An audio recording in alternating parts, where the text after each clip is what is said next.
All right, And we're up on YouTube and we're live. great, great, perfect. And Lauren, did you need to test your audio or video? Are you okay?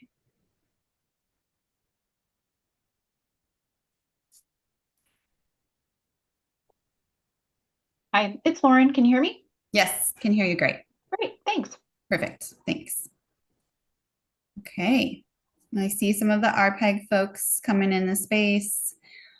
We are about 3 minutes till 1 p.m. and we'll kick the meeting off in about those 3 minutes. So thanks for sitting tight. Let me know if you need anything just verbally or in the chat. And just a reminder, if you want to chat with folks, please go ahead and use the drop down blue button in the two box and select everyone. That way RPAG members can see it, panelists can see it, PSE can see it, as well as the public.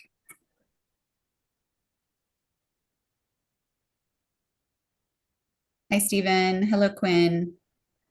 Hi, Dennis.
Okay, welcome.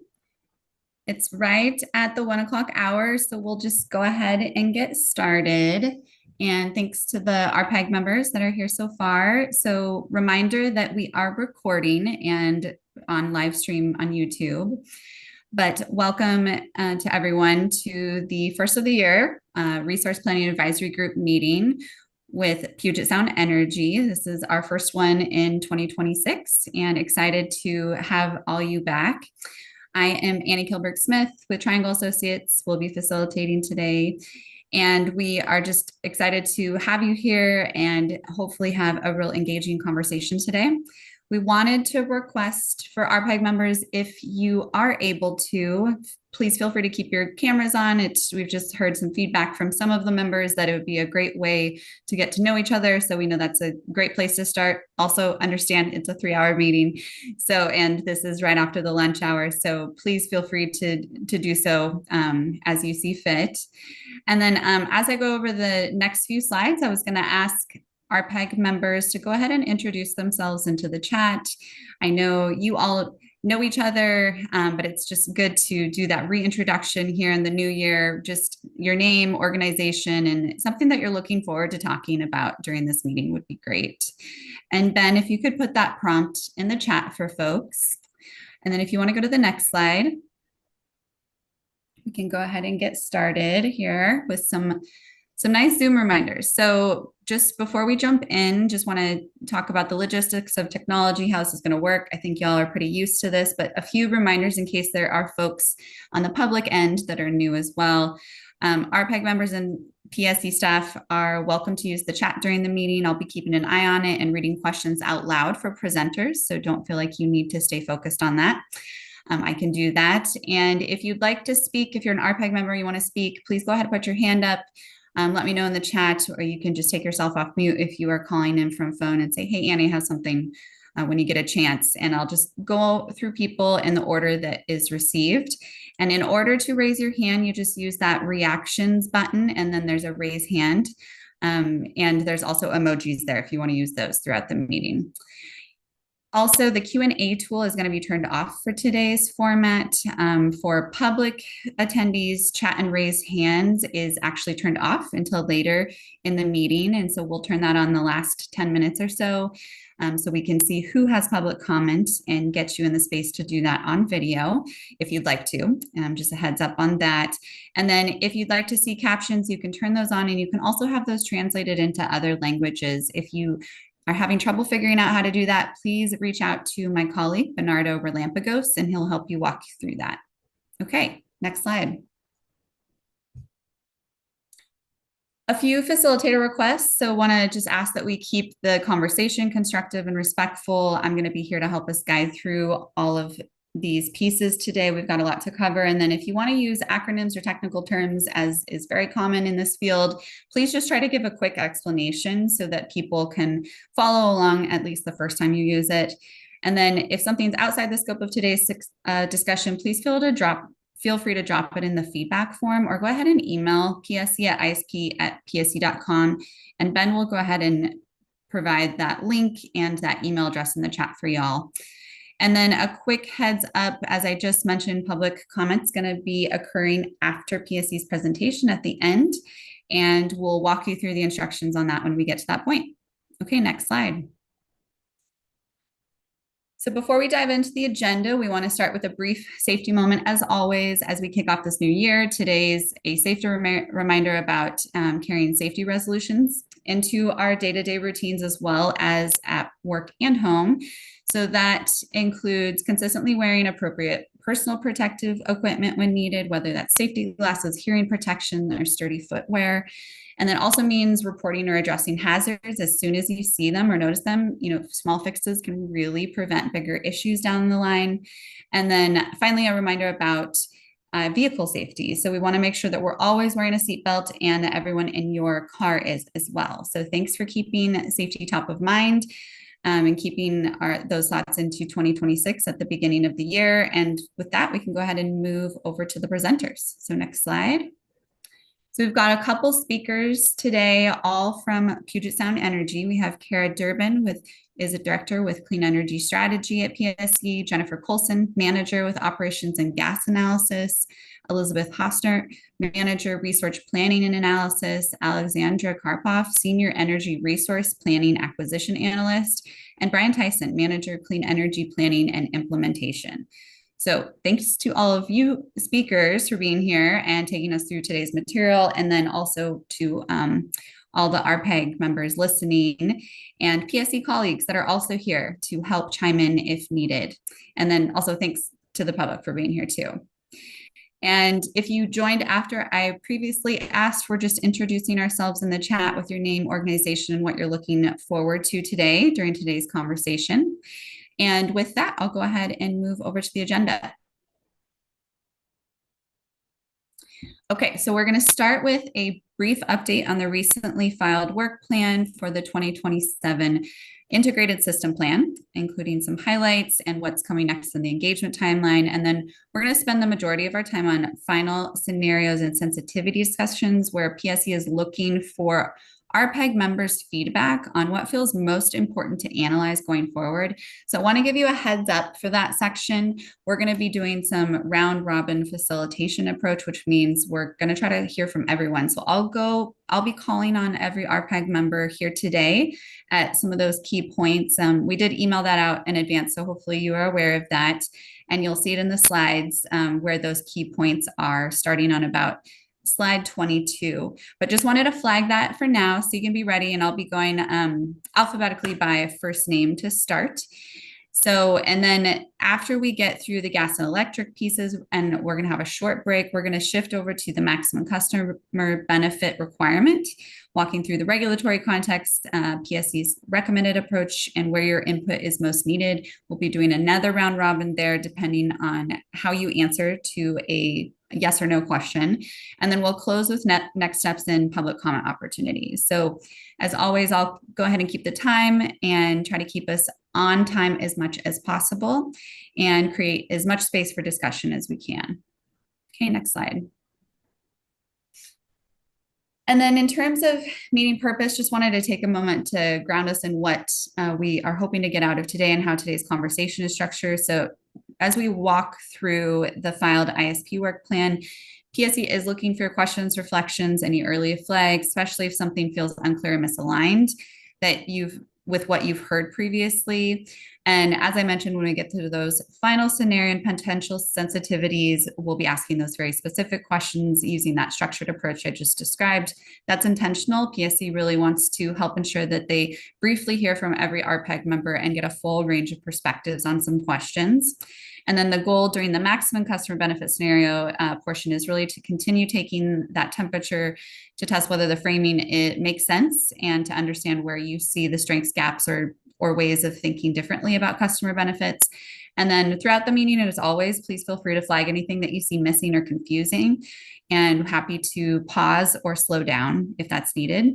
And I just wanted to remind us today, we're not here to try to reach consensus on things today. It's really to hear perspectives from everyone and really just surface those in a respectful way. And so we'll try to find those or use those facilitation approaches to surface those perspectives and any points of tension as we go into the next phase of work with PSE. Next slide, please. And then at a very practical level, this is what we would like to see from you. Just please share your real-time reactions as we go. Be willing to speak up with your honest perspective when we call on you. And even if you don't have a fully formed solution to something or fully formed opinion, I think PSE would love to just hear your initial thoughts. Brief input is also totally fine. And we want to just kind of hear an initial thought, and then you're always welcome to provide written feedback via the feedback form after today. So with that, I'll go ahead and introduce us into the first topic. You can go to the next slide. Taking us through the work plan updates is going to be Kara Durbin. So Kara, over to you. Thank you, Annie. Can you hear me okay? Yes, I can. Okay, great. Well, good afternoon. It's really nice to see you all. And I do want to say on behalf of the PSE team, we really want to thank you all again for carving time out of your schedules to be a part of this advisory group. We really have some important work ahead of us this year in developing this first ISP. And we really appreciate your questions, your input, the dialogue, as we really work through a lot of new analysis and new considerations together. So before we dive into our two topics for today, and if we could just go to the next slide, that would be great. I did want to take a little time to highlight for you the work plan update that we filed just before the holidays in December. You may recall that we file a work plan. It's something that we're required to do under the ISP rules, and it's something we did previously under the IRP as well. And with this update, we're really just building upon the engagement plan that we had prepared previously. But filling that out and indicating what our plans look like throughout the rest of this year and up until when we file the final plan, April 1st of next year, 2027.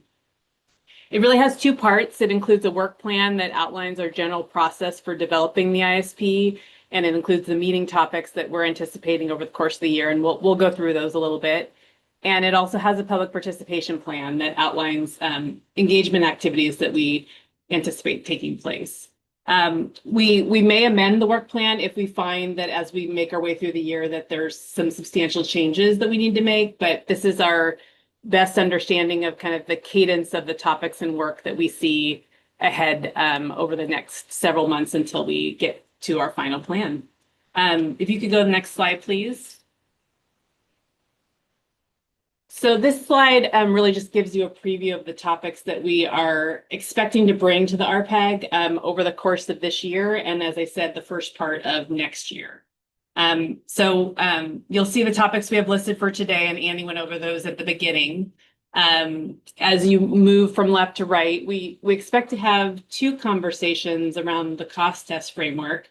And then within the cost test framework, the societal impacts that are to be considered within the cost test. We're looking at an introductory session next month in February. And our thinking is we'll go over the cost test framework and the societal impacts that are outlined in the rules. We'll share with you the data that we've identified so far and also indicate for you where we think we may have some gaps and start gathering your initial input and reactions to what we have so far. And then we'll continue that conversation with you and hopefully do some more iteration on our end and bring that back to you in the March meeting. We won't meet in April, and then in May, we'll be sharing the reference case portfolio and draft results, and that'll include estimated costs, and really it'll be a good chance to start digging into what the reference case looks like with all of you. And then from the spring through the fall, we'll be bringing you other elements of the ISP for review and feedback. And really the goal is just to help continue the dialogue and build from sort of the reference case that we'll share with you in May towards looking at sensitivities, scenarios, different options, and working towards a draft preferred portfolio and research plan in the fall. We put December in a purple box. That's not a meeting month for the RPAG as it stands right now, but we wanted to call that month to your attention because that's when we're planning to release our draft ISP, both the preferred portfolio itself and a draft executive summary, sort of the key messages and takeaways. And we're hoping that we can get your eyes on that in December and really look forward to the written feedback we can hopefully get during some sort of comment period on the draft to inform our work as we go from the draft we share with you and move towards a final plan. In January, we'll hold a dedicated meeting where we can have a dialogue with you around the draft ISP. So to the extent that you've had some time to dig into it, that'll be a chance for us to answer questions and also clarify things that you may have questions on. And then in March, we'll review what the final plan looks like right before we file. And really, that will be more of an informed level conversation where we're saying, here's the work we've done with you, here's the feedback we heard, here's how your feedback shaped the plan, and then we'll talk about any next steps if that may be known at that time. Okay, next slide. And Annie, I think this might be my last one. And then I'm happy to take questions. This is an update of a timeline slide that we shared with you, last year, sometime early last year. And you'll notice that the sequencing of the work streams to me, it's largely the same, but we're now at the beginning of 2026. And so the timing of certain things has been dialed in further, and you'll see that there are planning work streams that are in this year that are occurring concurrently throughout the year.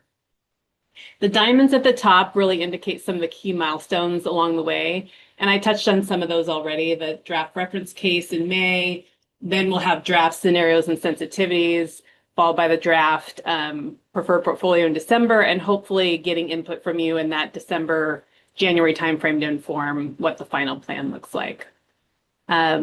I think that's it for me, but I want to pause here, Annie, and see if there are any questions that I can answer.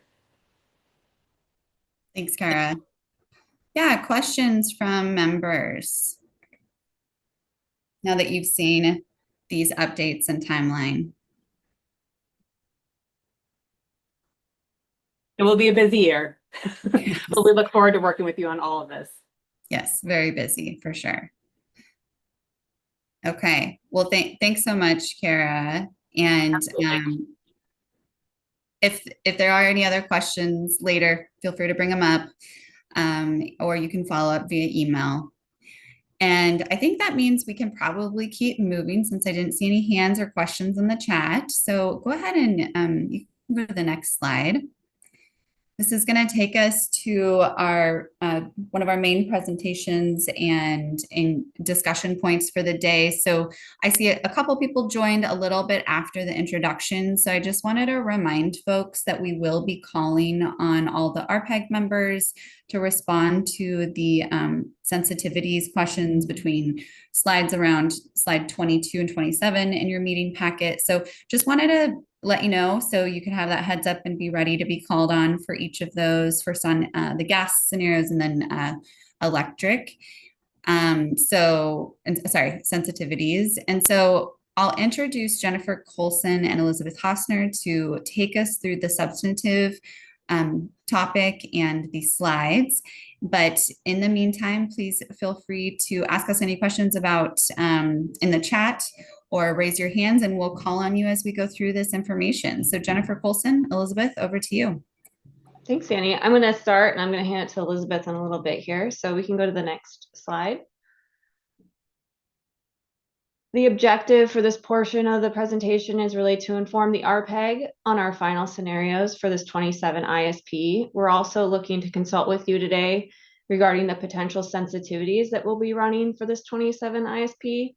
As Annie mentioned, we're seeking feedback on these sensitivities and kind of in two buckets. We really want to make sure we're not missing anything, like anything important or critical that stands out to you. And then we also want to get an idea regarding prioritization. If we had to prioritize things, what would be your top 3 or so things that are the must do?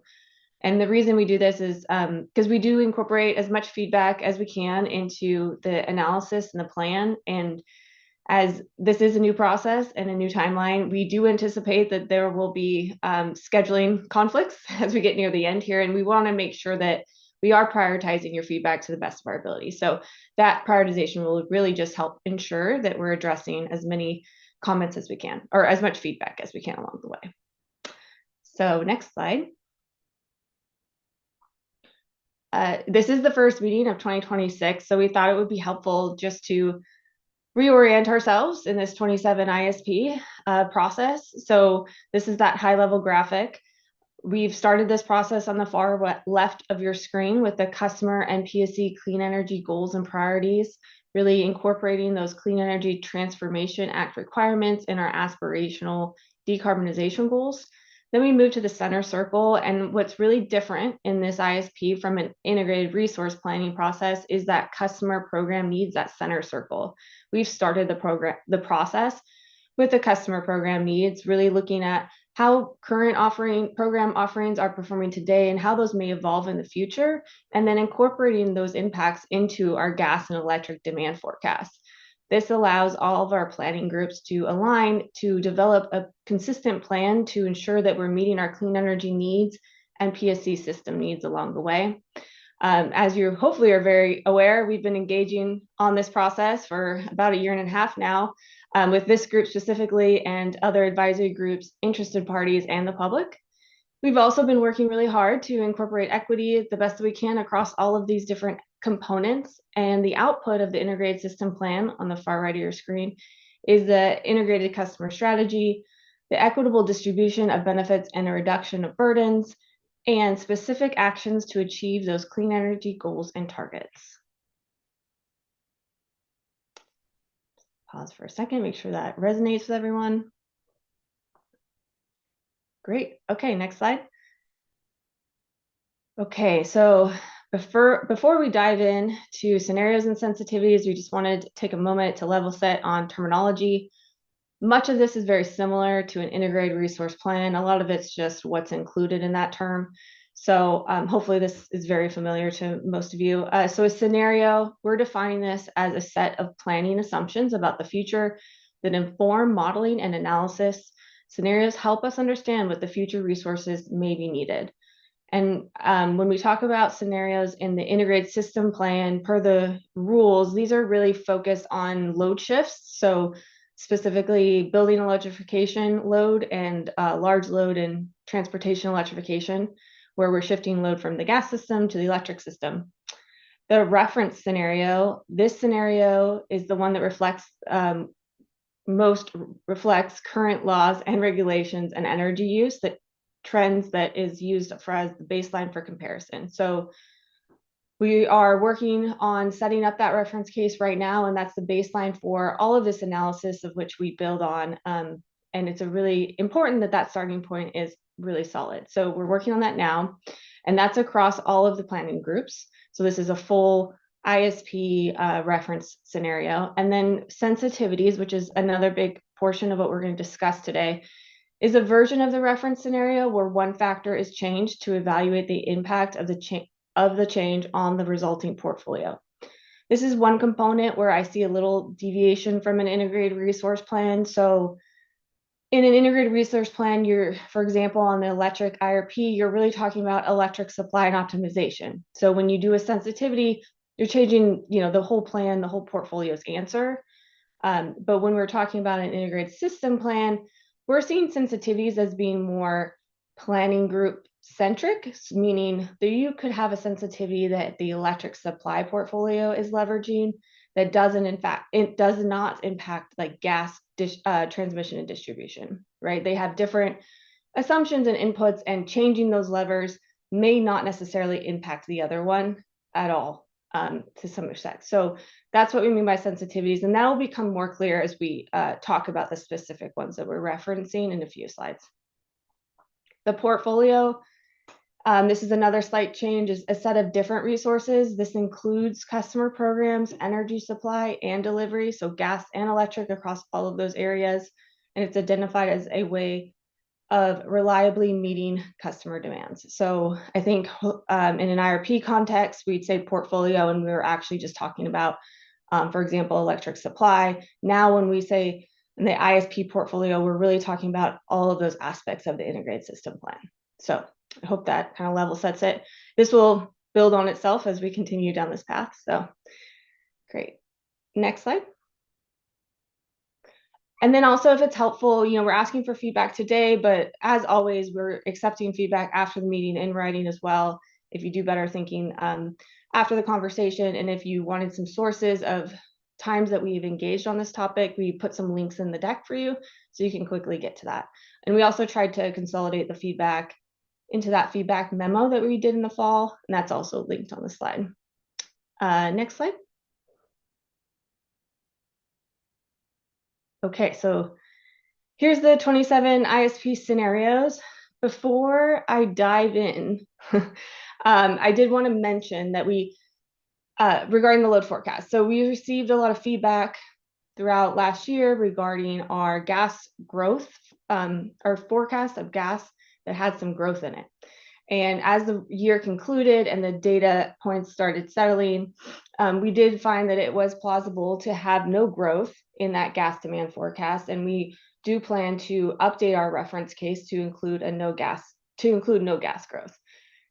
This content, and there's a lot of details of how we got there, will be shared with you. We're thinking in the March RPAG. So we don't have the people on the phone today to really dive into that, but we just thought it would be helpful as we talk about these scenarios and define reference, just to make sure you guys knew that that was forthcoming. Another update to that effect is EVs. So electric vehicle adoption has decreased a bit. In the summer, we saw some federal and state policies relax quite a bit. And so now we're aligning that reference case EV forecast really to be that low forecast. So Guidehouse came, I think it was in the summer, kind of did an overview, and they actually had a low, mid, high flavor. And so we're actually going to use the low to align to those changes in those policy instead of redoing it. any questions on that? I can't really answer a lot, but it's really for March. But if there's any concerns or things you want to flag for us to consider for March, we can definitely do that. Yeah, any additions or requests for that upcoming March meeting? Okay. And Great. I don't see anything in the chat, so feel free to keep going, Jen. Okay, and we'll definitely discuss how we got there and all that in March.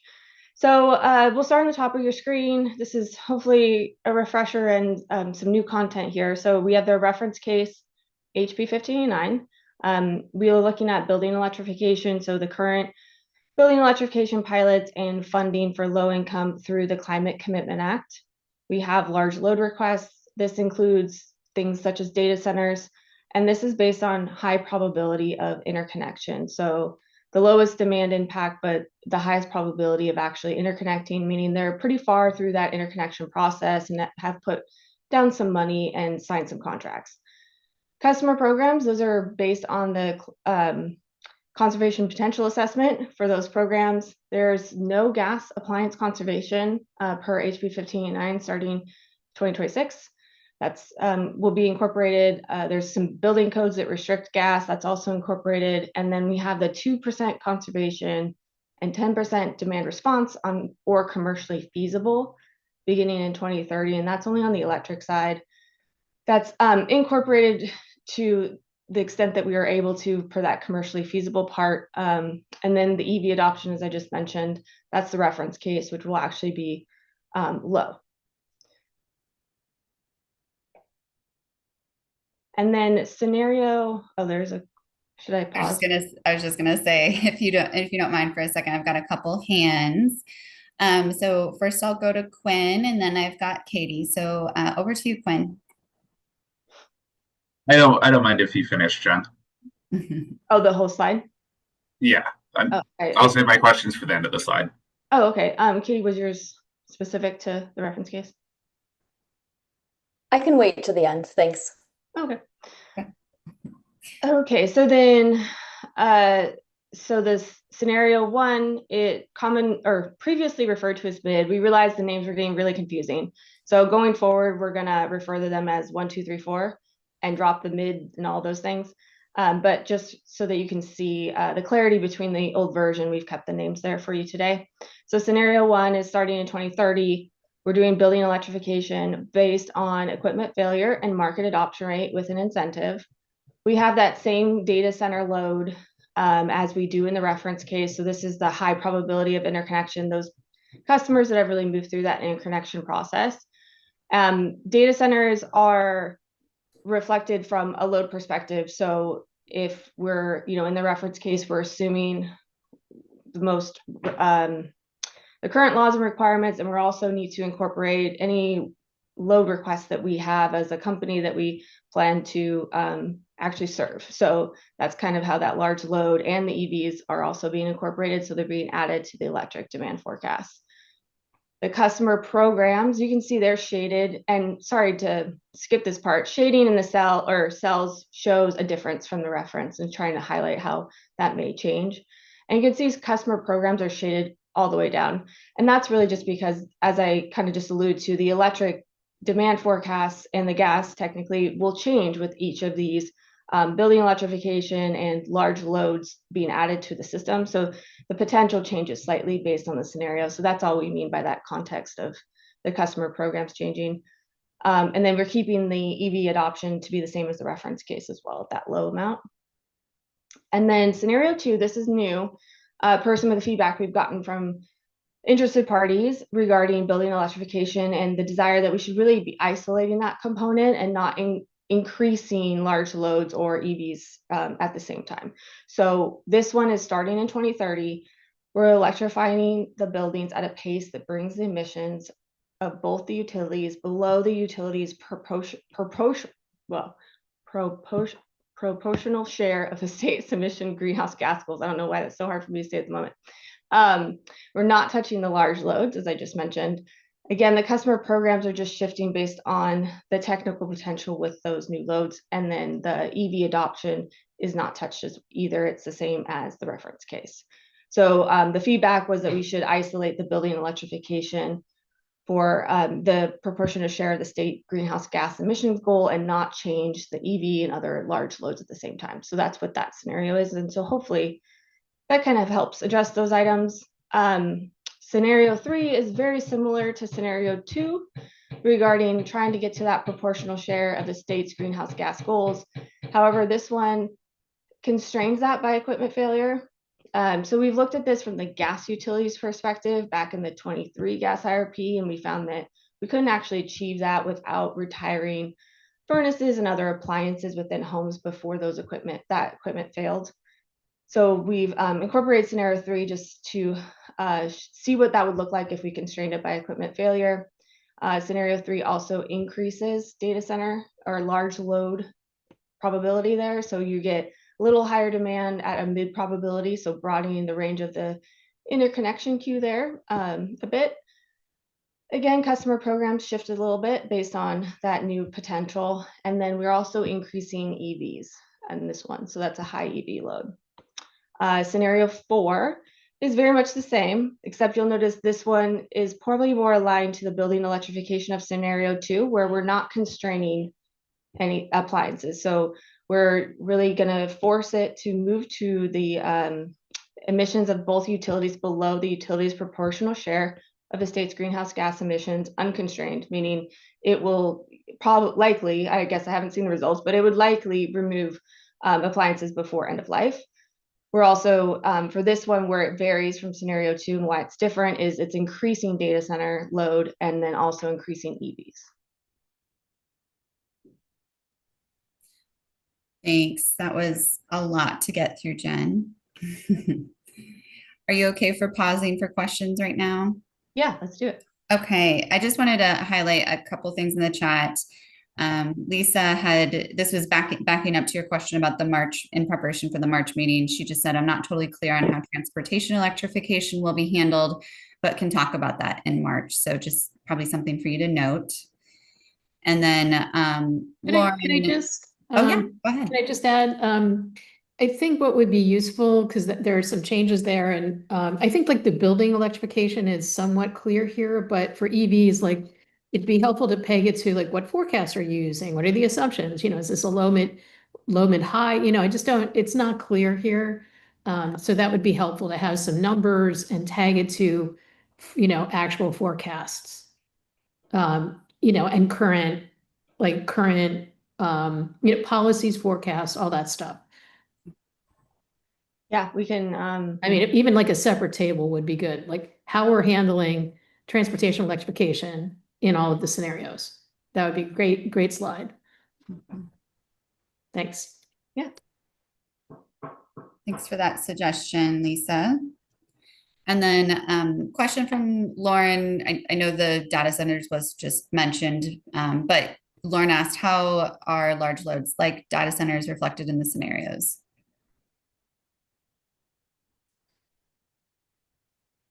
Oh, sorry. I did try and highlight that as I changed my talking points. I don't know if I addressed that for you, Lauren, or not. Did that help clarify? It's adding load to the electric demand. Oh, okay. Yeah. Okay, I just hope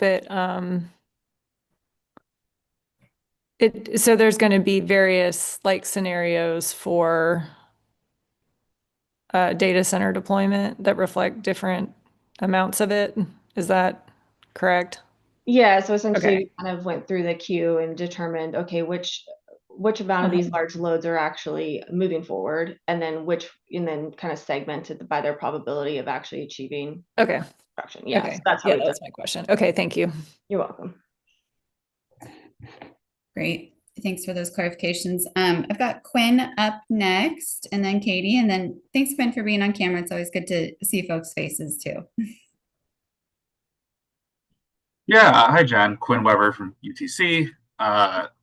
I'm curious about the reference scenario, including current building electrification pilots, and what exactly is kind of meant by bringing emissions below proportional share. Is that meant to achieve the CETA goal of being carbon free by 2045? I'm not sure I understood your first question about the electrification pilots. Could you restate that? Yeah, what pilots are in Oh. that scenario? Yeah, so it's our current, the current programs that we have for targeted electrification, and then I think we're planning to propose an extension of those to some respect, and that would be incorporated as well, whatever that is, to be consistent. And then the utilities proportional share of the state greenhouse gas emission goal, that's referring to the Climate Commitment Act's state emission goal line that they have. And they've assigned, the gas utility has a proportion of that and the electric as well. That's what that's referred to. Not CETA.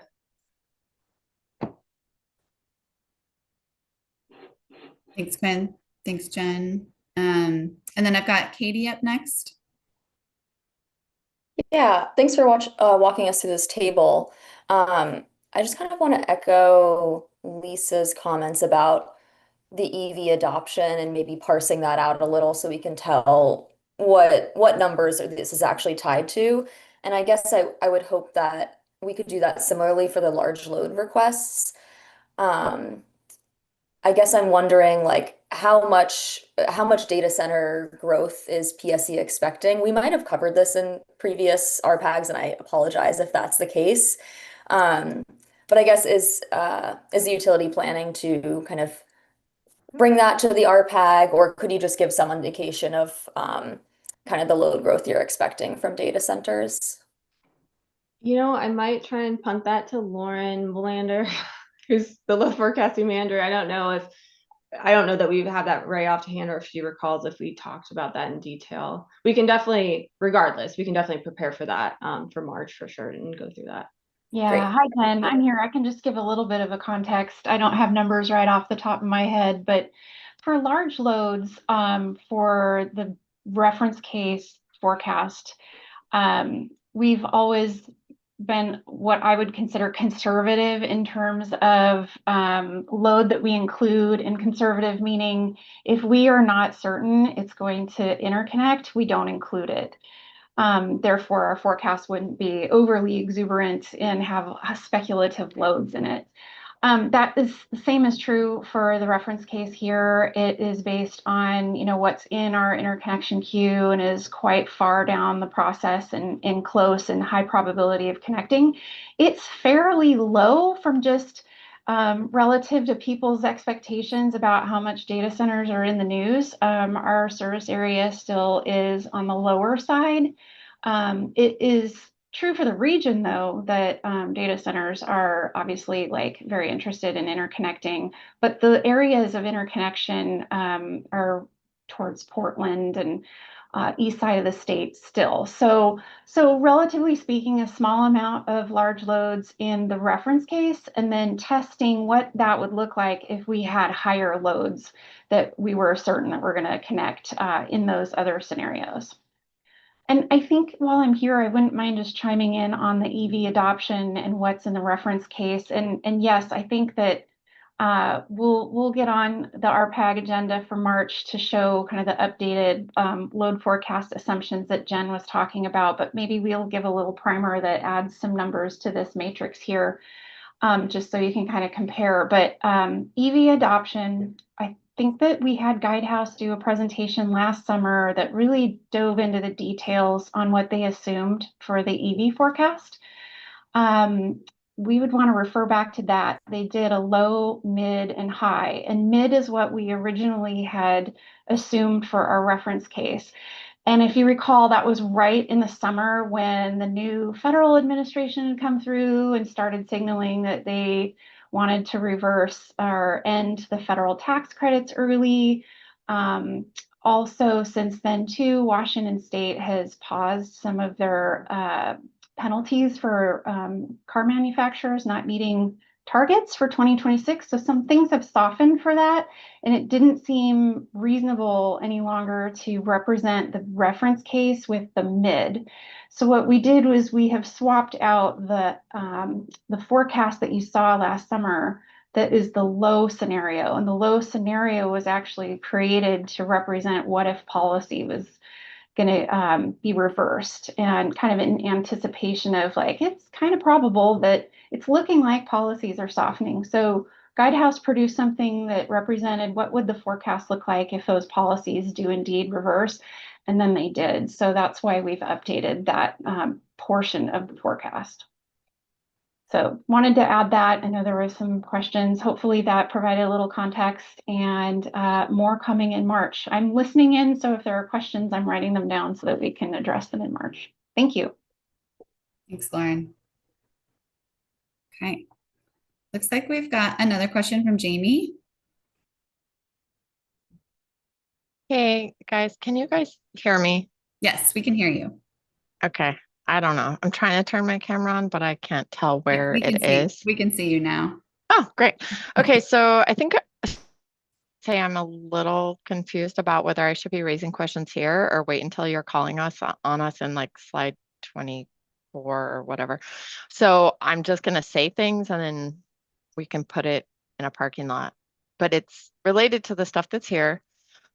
I think I would like to know whether, and maybe like additional slides would be helpful, whether the sort of mid, low, high, very large load or data center adoption in these modeling is aligned with any changes in regulatory proceedings or structure. I think that questions about stranded costs and, sort of security of very large loads coming on. So, providing that energy demand on the system, which generates obviously revenue to PSE. If that is, and so I think that also ties in with the question of like, if the utility could provide sort of that, how those different thresholds is determined to be highly probable or secure requests, like what are the thresholds? If they're signed, some sort of down payment, if there is a contract for 5 years or something like this. So how those fit in with these different boxes. And then I'd also like to know for these different buckets, these large buckets, what I would imagine that if those reductions in greenhouse gases that the utilities response is connected to the amount of load that it's serving, how those, there's also obviously resiliency and reserve requirements, but greenhouse gas reduction specifically tied to growth and load, if we could see those in the different scenarios as well, how those change those obligations from the utility.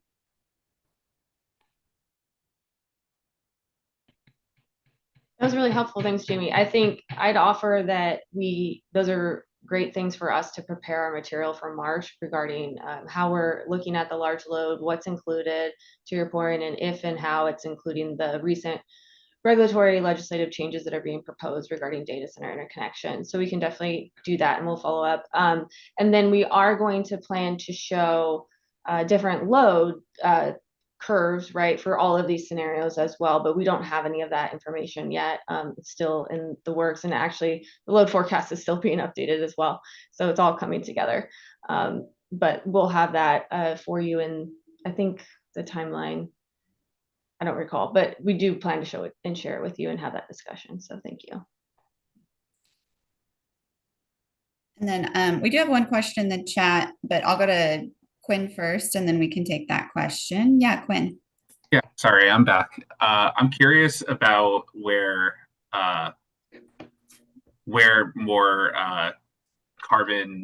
less carbon intense fuels like renewable natural gas kind of fit into these scenarios with regard to like building electrification assumptions and emissions assumptions. Yeah, actually, we're gonna, if we don't mind holding that, we're gonna kind of talk about some of those assumptions or revisit some of those assumptions in regards to the reference case and how we're planning on applying them for the sensitivities. I think having that all together would probably be a good conversation. Great, thanks for the question though, Quinn. And then there is a question in the chat from Dennis. Within the House Bill 1589 scenario, customer programs references 2% conservation and 10% DR. Is 2% conservation a maximum for all scenarios? Yeah, that's a great question. So it's not a maximum, yeah, it's not a maximum, I suppose. As of right now, though, the conservation team has been working really closely with the biennial conservation planning process, and it suggests that it would be very difficult, if not impossible, at this time to achieve or reach those thresholds. So they're continuing those conversations through the CRAG, which is the Conservation Resource Advisory Group. I think I'm making that up along the way. Okay, great. Along the way, and we did have the conservation team come to the RPAG. We can dig up that exact meeting for you, Dennis, and they talked through those challenges more explicitly. So we can find that material for you. Thank you. Thank you for that. Yeah, of course. Thanks for the question. Right, Jen, I don't see other questions, so I think you're good to keep moving. Perfect. Okay. So let's go to the next slide.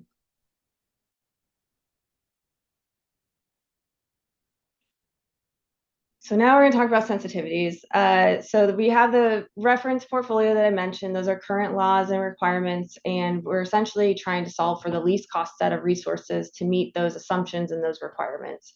And then when we talk about sensitivity analysis, this is a process where we're changing one aspect of that reference case and testing that portfolio's robustness and the impacts. And we're really looking to understand, how do my near-term decisions change if something in the future is different? So maybe a good example would be an emerging resource. So for the electric supply portfolio, you may be testing different emerging resources as sensitivities and determining, does this change my near-term actions if this different emerging resource were to come online and available? And it's really helpful to understand if that emerging resource came online and did impact the lead up window for decisions that needed to be made, we may decide or take different actions to consider what those next steps would be, just depending on what the sensitivity is specifically. So we'll do that across the electric and gas. Again, these could be specific to the gas supply portfolio or the electric supply portfolio. They could just be specific to the gas T&D system. It really just depends on specifically what component we're trying to drill into. And as we get into it, hopefully it comes a little bit more clear. We're using all of this information, the scenarios, the reference case, and the sensitivities for that preferred portfolio selection. So it's really important that we are testing things that are realistic and probable that we want to understand those impacts for. So on the next slide, I'm going to start with the gas utility sensitivities, and then I'm going to hand it to Elizabeth, and she's going to dive into the electric ones. So for these sensitivities, we're really looking at changes, or we're looking at the impacts and the changes for the portfolio costs. We're looking at resources, specifically what type of resources would change. That could be on the supply or the system itself, the location and the amount. How does greenhouse gas emissions change with that scenario? And we've bucketed them into themes and a bit high level. And I'll walk through and try to articulate for you the best that I can what the potential impacts would be with each one, so you can kind of gauge what you think is important and what if we're missing something. So on the next slide, we have the draft sensitivities for the gas. So on the far left are things that we are required to do. No Climate Commitment Act is that top left box. And this is referring to removing that Climate Commitment Act allowance price off of all the emitting resources in the gas supply portfolio. So removing no CCA would then decrease the amount of decarbonization that the portfolio would optimize to, because natural gas would become cheaper. The other one that we're going to do is benchmarking conservation. So we're going to optimize it very much to a similar traditional integrated resource plan. As I mentioned at the beginning, the big change for this ISP was starting with those customer programs, and that's different than an IRP. And so we just want to really do that back end check as well to ensure that our conservation plan is in alignment with cost effectiveness as well. Could always go above, right, if we choose to do so, but just for a baseline. Any questions on that column? Yeah, go ahead, Lauren. Oh, sorry. Like calling Yeah, out thanks. I'm just curious about why do we need a sensitivity about removing the CCA? I mean, it's a real cost that the utility has to pay, you know, under Washington law. So I'm just kind of curious why we would do that. I think it's in the rules, and it follows CETA. They have a no CETA requirement in CETA as well, just to get a baseline of with and without. So I don't know if anyone else from PSE wants to chime in on that, if they have more context for how that came about. I don't.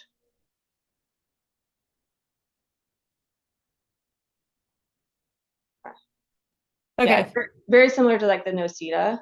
Okay, if it's in the rules, that Yeah. that answers my question. All right, thanks, Jennifer. Yeah.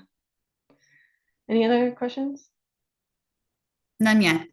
Okay, so then to the right are kind of more policy angles. So we have the Climate Commitment Act as well. So things that we could consider here for a sensitivity, the reference case, kind of going back to Quinn's question about some of the reference case details. So the rules require us to, or I think the law actually requires us to use the ceiling price in this analysis. So this Climate Commitment Act sensitivity could look at various levels of those allowance prices. There's an expected price and a low price we could analyze as well. For impact, you know, this would just decrease the amount of decarbonization that the portfolio would select. The range of those prices, I think we shared them a few RPAGs ago. They're not terribly drastically different, so I'm not sure that it is that impactful per se. There's also the social cost of greenhouse gas. So this is an indirect cost that we also incorporate onto the emitting resources. So for example, in the gas supply portfolio, we have the natural gas commodity price with the social cost of greenhouse gas and the CCA on top of it. So if we were to look at it without that, it would make, you know, the natural gas look a little bit less expensive than it did before, therefore decreasing decarbonization. And I should have mentioned also conservation is part of that. And it looks like we might have a question from Quinn. Yeah, I'm curious about whether or not the CCA sensitivity will have impacts from ecology potentially adjusting how much the credits or allowances will be, or what if that'll also incorporate any effects from linkage with California and Montreal. I'm going to pause and see if regulatory wants to chime in. Can also. Hey, thanks, Jen. Oh, yeah, go ahead, Stephen. I'm not sure. I think we're still waiting for some outcomes of that, and we don't have an answer at this time. Maybe something we can put in the parking lot for now. Thanks for the question, though. And thanks, Stephen. I guess, yeah, and our analysis right now does assume linkage, to clarify. So those are the prices that we have. Or I guess the ceiling is above linkage, never mind. The mid was expected, includes linkage, ceiling price is above instead. So, okay, where was I?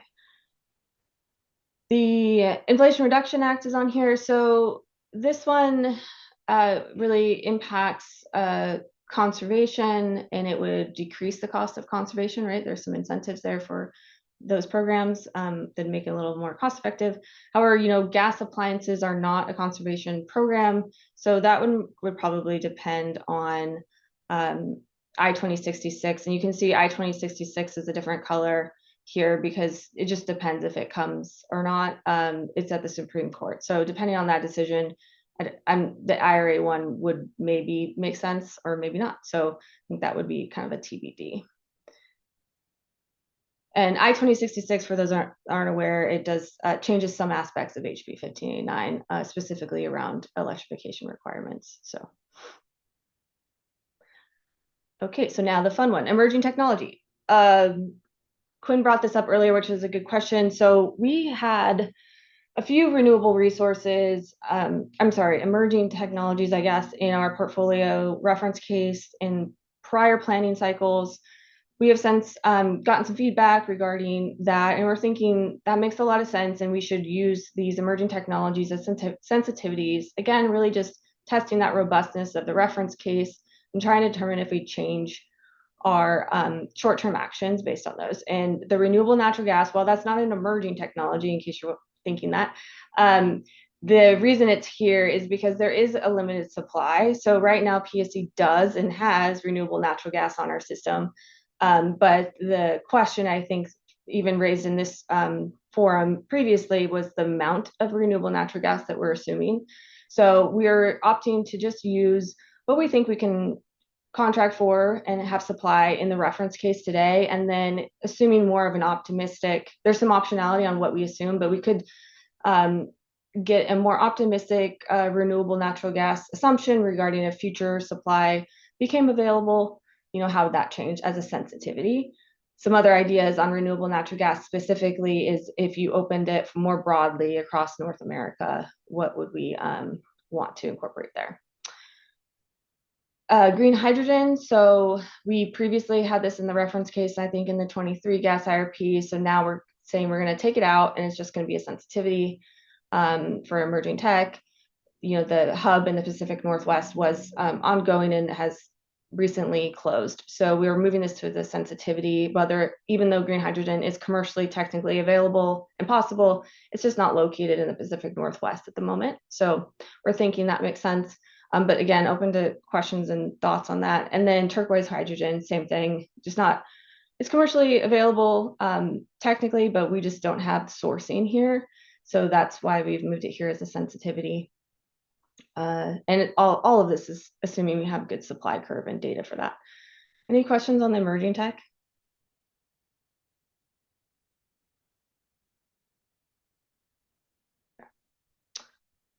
So then we're also talking about delivery system planning. So these are the pipes that go to the homes. We have transmission and distribution pipes, and part of their analysis on sensitivities off of their reference case is testing out different volumes of renewable fuels in the system. So depending on the renewable fuel and how much of it there is, that changes the heat content in the pipe, which then changes the design requirements.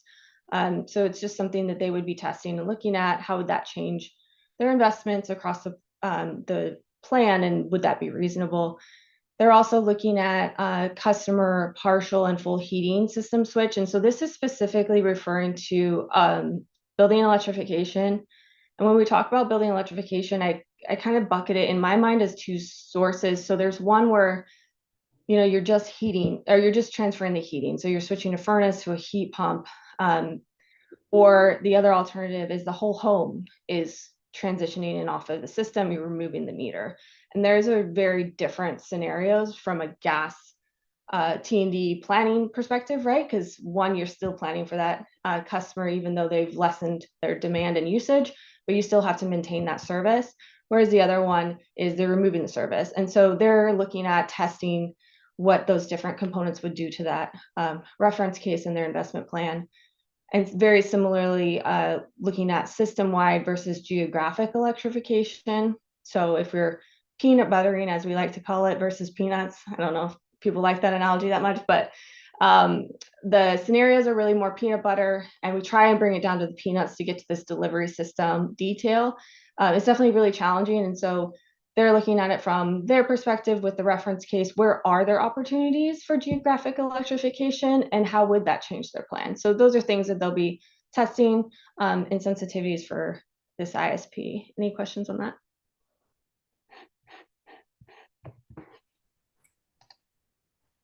I see Lauren's hand up. Yeah, Jennifer.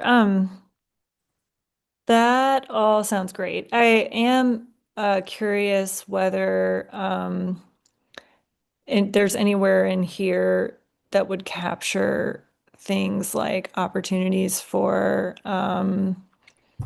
some kind of thermal district heating system or some kind of, like industrial campus, I don't know, everybody talks about like heat, industrial symbiosis stuff. I'm just kind of curious where that fits here, if anywhere. I know that stuff is sort of hard to kind of look at from a planning perspective because it's very like case specific, but just kind of curious where that would show up, where those opportunities might show up.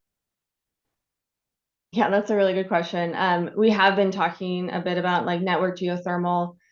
I think the challenge right now is that there's just not wide enough available like data on the cost. To your point, it's at the point where it's very onesie twosie, and so it's very site specific and not a general enough number. That being said, yeah, I don't know if we have enough data to understand what that would cost to be a sensitivity at this point. If you have sources you'd like to share with us, that'd be great.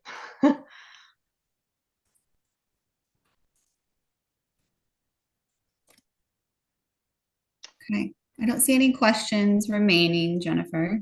Okay, cool.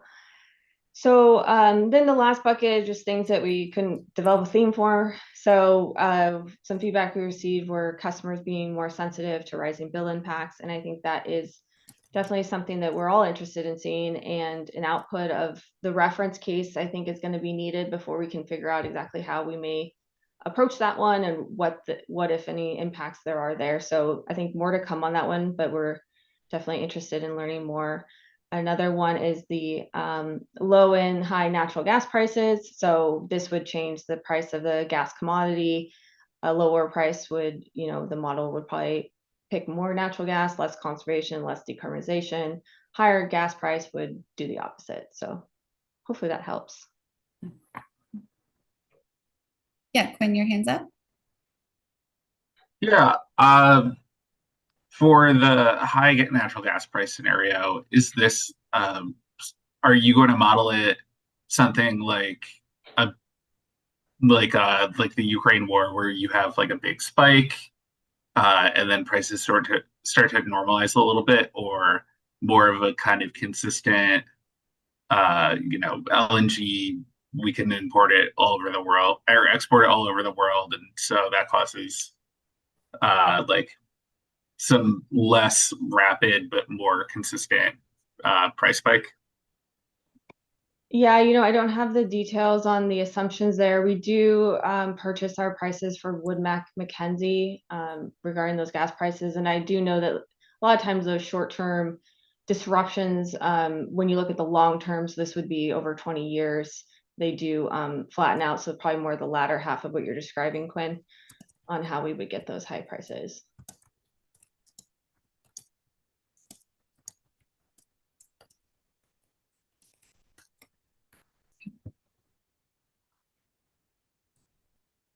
Okay, I think we can move on to the next slide. I want to make sure there's room for Elizabeth. Yeah, I was just going to remind us of that.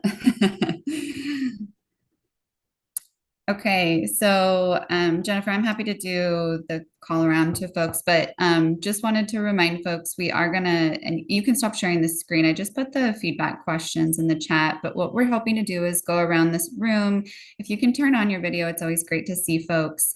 But I'll start in the order that I put in the chat. It's just alphabetical by first name. So we'll go Dennis, Donald, Froylan, Jamie, John, Katie, Lauren, Lisa, Megan, and Quinn. And would just love to hear your responses to these questions after looking at the gas sensitivities. Are we missing any critical sensitivity themes? And if you had to prioritize these sensitivities, what are your top 2 to 3? Okay, so those questions are in the chat. We'll go to Dennis shortly. Would just like to ask everyone to keep their responses around a minute or so. I'm just wanting to hear everyone's perspective, but also honoring that we still have to get through electric too. And we have a whole nother presentation portion today. And Lisa, I was gonna go in the order I just mentioned, but did you want to kick us off? No, but I had a question. Yeah, of course, please do. So I'm just trying to understand, like, does does Puget not plan to do all of these sensitivities? I'm just trying to understand, like, why tell you our priorities? I mean, we could give you our perspectives on some of these for sure. I've got some questions, but I'm just wondering why prioritization? Yeah, Lisa's a great question. So, this ISP is the first one. So we're anticipating some bumps on the road, and we aspire to do all the sensitivities on the screen and to meet all your feedback. We're just also preparing for the fact that things could get tight at the end, and we just want to make sure that we're prioritizing things that align with your interests as best as we can. So that's really the intention here. If things go bad, we can refer to a list. Great. I'll Thank caveat you. that with that's only true for the gas side. Elizabeth will have a different story for you Okay, in a minute. great. Well, let's go ahead and kick us off. So Dennis, we'll hear from you first if you're ready to go. Yeah. I don't see that we're missing any critical sensitivity themes right now. I don't see anything different. Prioritization, I guess I'm looking at, it's kind of looking, number one, policy changes and analysis, two, requirements by the WAC and emerging technology. But the thing that I see with that priority, it's what we're doing right now, this very second. And as I think as we go forward in time, and and I'm not sure how you're going to work the time component in with this analysis, but I think there's a shift that emerging technology continues to move up toward number one as time goes on. So it's not really, I don't see it as a real static alignment. I see it as, phased over time, where some of these other priorities, again, like emerging technology, are going to become a lot more important as we go through the timeline of the ISP. I think that's what I got. Okay. Helpful, Dennis. Thanks for sharing. And thanks for being willing to kick us off. I was going to go to Donald next, and then I've got Froylan on deck to go after that. Donald. No, I think everything seems right on par for the initiative of this development of this ISP. I was really pleased to see transmission availability. As my priorities would have been transmission availability due to engagement with West Tech, REC, as well as TWTC, or Western Transmission Consortium. And also emerging technology in the SMR. Been engaged with Energy Northwest and Amazon X Energy. So really familiar with that discussion. And then also the other, resource adequacy was a big component of that, also with the transmission planning process. So that's a very core component. So very glad to see those three were touched upon, or part of this overall sensitivity theme for certain. So, but also, with that, the data center discussion, and I've been really immersed in that as well, from a tribal and non-tribal lens, and both at the national and regional level. And, that WEC, Western Energy Coordinating Council large load forecast for 2030, 78%. And then CTUIR and CRIPFIT, Columbia River Intertribal Fish Commission, did a large load data center study as well. And our region is like 6th in the globe globally. So I think those numbers and forecasts for the anticipated increase is going to be very unique to our region. And, there are uniquely those are economic opportunities as well that open pathways too. So just unique to see how that kind of goes, in the future here in the Northwest.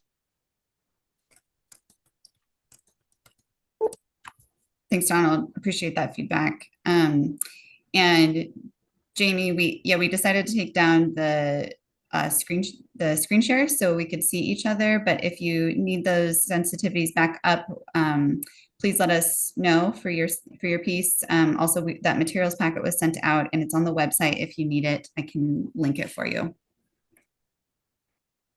Okay, so thanks, Donald. I was going to go to Froylan next, and then Jamie, you're on deck after that. Hi, yeah, thanks for the presentation. I'm particularly interested in sort of exploring the potential changes or the impacts of having now CCA. Obviously, it exists, and we should be, managing and modeling that. But previous years where there's been some, it's not necessarily forever, right? There's definitely having pushback on getting rid of the CCA.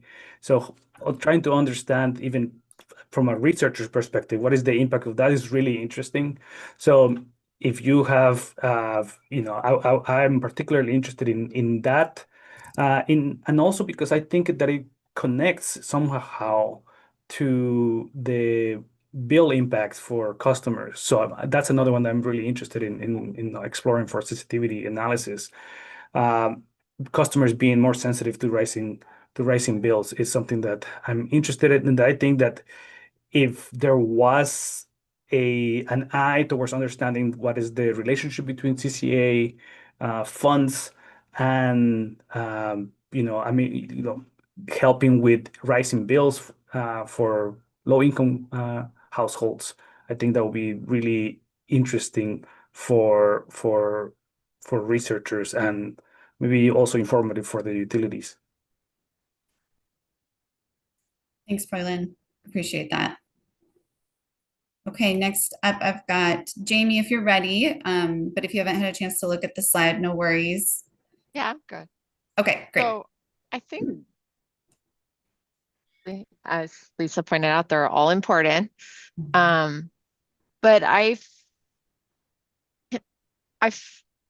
there's a lot of stuff going on. I feel like for me, policy changes and analysis, and anything else where the utility has control over. I think breaking these out into things that are endogenous and things that are exogenous to the utility are important. And obviously there are things that kind of are mixed, right? Where you participate in processes at the legislative level or something like that, but don't have full control. And so I think that the ones that the utility has over or a large influence in, I think that those are the most interesting to me in terms of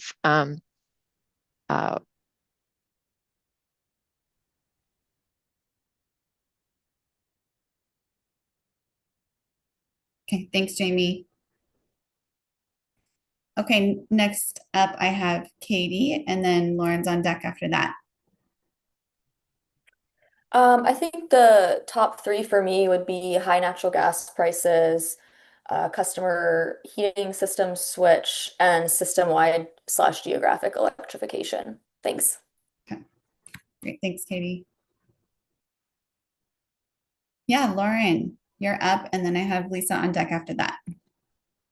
Yeah, I'm actually in the same place as Katie. I think that, and Jamie's comments resonate with me a lot too. I think what is most useful to come out of this ISP is sort of what are the strategies that PSE can use to meet the existing kind of policy requirements in a lowest reasonable cost way. So I'm sort of less interested in kind of turning the dials on what those policy levers are than I am in sort of seeing the the actual strategies that kind of come through. So I mean, for me, the stuff that's in the delivery system planning column is particularly the most interesting because that's the solution set that I think we were hoping for the ISP to shed some light on is, what are the specific sort of geographic opportunities and the kind of on the ground solutions for customers as they choose to either switch fully or not switch. And then I do think looking at natural gas prices and selecting a high end there makes sense, given that this is looking at long-term planning and that gas prices are one of the biggest factors really in what drives costs for gas customers. So I think that makes sense to look at a high natural gas price sensitivity. Thank you. Thanks, Lauren. Lisa, I have you up, and then Megan on deck after that. Lisa? On the gas side, I'm very much where Jamie and Lauren were just talking about requirements by the commission, obviously, especially with respect, well, both the no CCA and the benchmarking conservation. And then the stuff under delivery system planning. I also don't understand where customer programs are for gas. You were really clear about it in the electric slides. So maybe some clarification there. I also would love to understand how the gas scenarios and sensitivities will be consistent with the electric side. You know, for example, how are the electrification scenarios consistent? How are the energy price sensitivities consistent? Because this is, yeah, I mean, as an ISP, this needs to make sense, even, you know, more than we try to do when things are separate. Great points. Thanks, Lisa. Okay, Megan, I've got you up, and then I'll go to Quinn to close us out on this. Megan. Thanks. I'm pretty aligned with where Katie and Lauren and Lisa are, and a few others. I'm really interested in the delivery system planning aspect of these sensitivities, including full system versus geographic electrification. I'm really interested in how the utility provides customer programs to those who wish to electrify, and how the utility is thinking about that in a strategic way of putting the system geographically. And then also, I think I have a few questions about the assumptions around partial versus full electrification, because it seems like that will have quite a big impact on how to meet the forecast. So yeah, finally, I have questions around the customer sensitivity to rising energy bills as well. I'm just curious how you do measure that sensitivity. And I think Lisa raised a really good point that these sensitivities should be really well aligned across the gas and electric systems, since that's what the ISP seems to be meant to do, is to bridge that gap and have the same assumptions on both sides. So I think the more that these can be brought together, the better. Thanks. Thanks, Megan. Okay, and then I've got Quinn to close us out on this one. Yeah, I mean, kind of no secret, the commission staff is pretty interested in rising bill impacts, especially, and I think that kind of gets to my next point, is that part of that is the delivery system and kind of shifting impacts onto shifting impacts from like who pays for the delivery system as buildings electrify is a big concern to us, which is why the system-wide and geographic electrification would be another priority. And then renewable natural gas is something we find it kind of interesting and would love to dig more into. Thanks, Quinn, and thanks everyone for that. Super helpful to hear all your perspectives. I know some of which we're weaving in your electric perspectives as well, and seeing some alignment, and just hearing where you all sit and come from is incredibly helpful as PSE continues this process. So I know we're a little bit behind the ball in terms of time right now, but if we could, I'm going to just keep us moving into the electric conversation. So if you could reshare the screen, Jack, that'd be great. And we'll get into, we're going to do a similar approach. Well, we were going to do a similar approach in terms of a round robin on the electric side too, but since a lot of you already shared some of that, we might just alter that, but feel free to be ready to speak to your opinions on the electric side as well. And with that, I'll hand it back over to Jennifer. Are you continuing with any of this piece, or handing it over to? I'm handing it to Elizabeth. Okay, Elizabeth. Okay, great. Thanks. Elizabeth, over to you. Great, thank you. So I'll be walking through the electric sensitivities. This is in a similar way to what we're doing with the gas. We're trying to measure kind of impacts to costs, resources, the types of resources, the location of the resources across the region, and emissions. When we test these different sensitivities, how will we see changes under different conditions, these kind of what if conditions.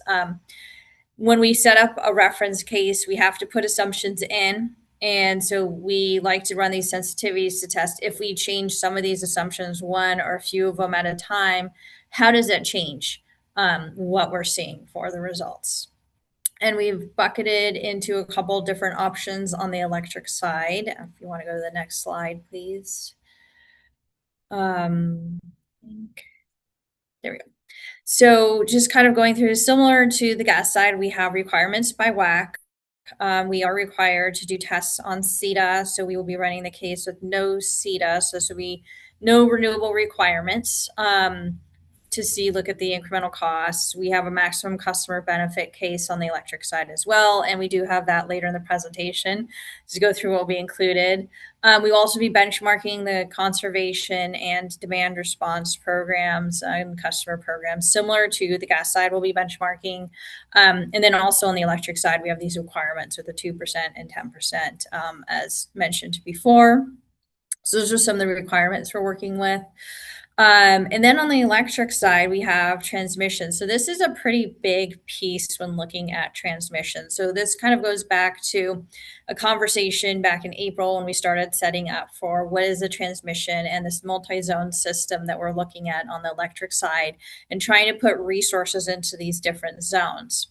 And so we have transmission into these different zones to get to different resources, to be able to comply with CETA, get our resource adequacy requirements, and make sure there's enough resources to meet the demand.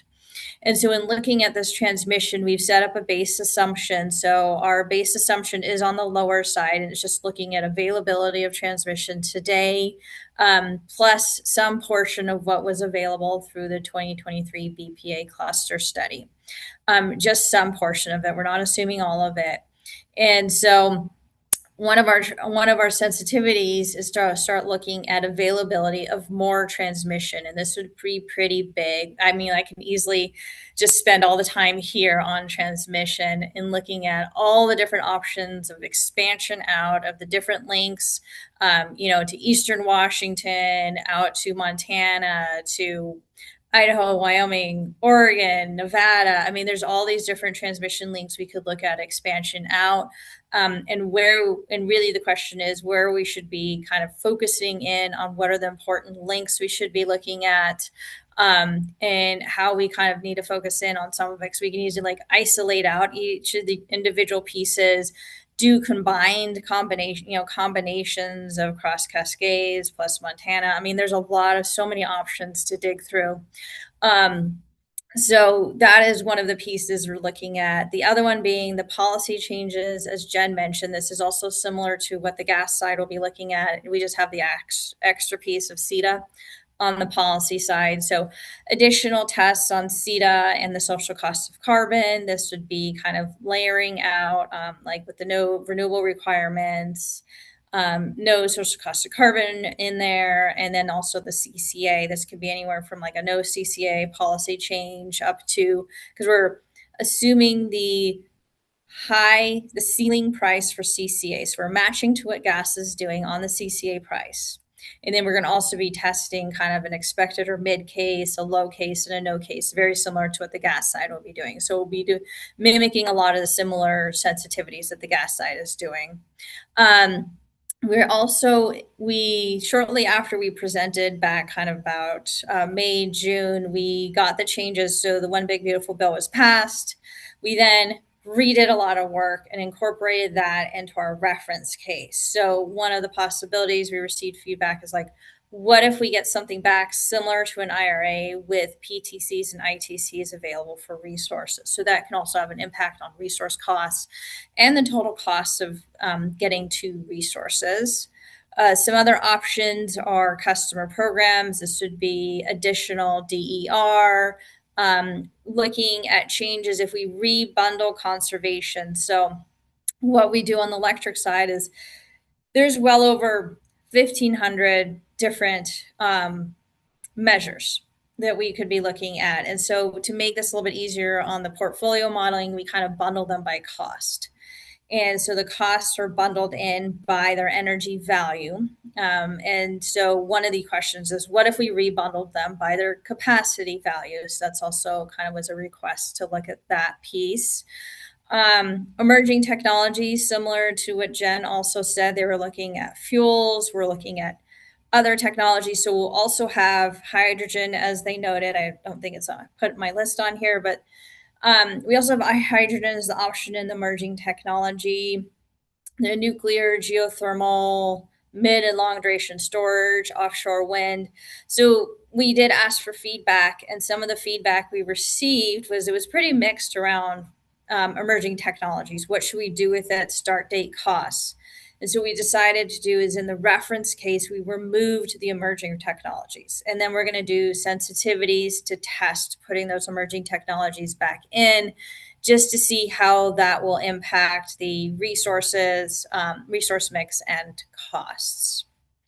And then on the kind of what I categorize as other, this is everything else, things like the alternative compliance costs. So we have to meet the 100% carbon neutral by 2030 at a minimum, 80% with renewable resources, and the remaining we can buy unbundled RECs, some sort of alternative compliance. So we do have an assumed price for that. And so the alternative compliance, we'll be looking at a couple different cost options on that side. Some things are on the residential exchange, kind of exploring what that would look like. We did receive some feedback regarding the resource adequacy, our new study that we presented in September. So this would be probably some tests around the impacts of that new study.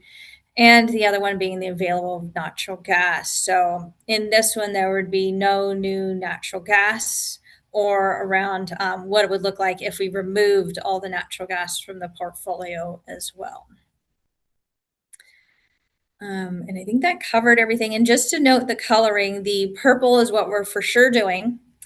And then the kind of that blue teal color is the, if we have time, like I said, we can easily get caught in any one of these sections. It's, some of them are like quite a bit of work to get done, but we just kind of want to get your feedback on where we should be spending the time, what is important to be looking at. I think there's a hand up. Thanks, Elizabeth. Yeah, and there was one question in the chat I'll go to first, and Lauren, I'll head to you. Quinn asked, does that include transmission upgrades as well as build outs? And this was towards the front end of your start time.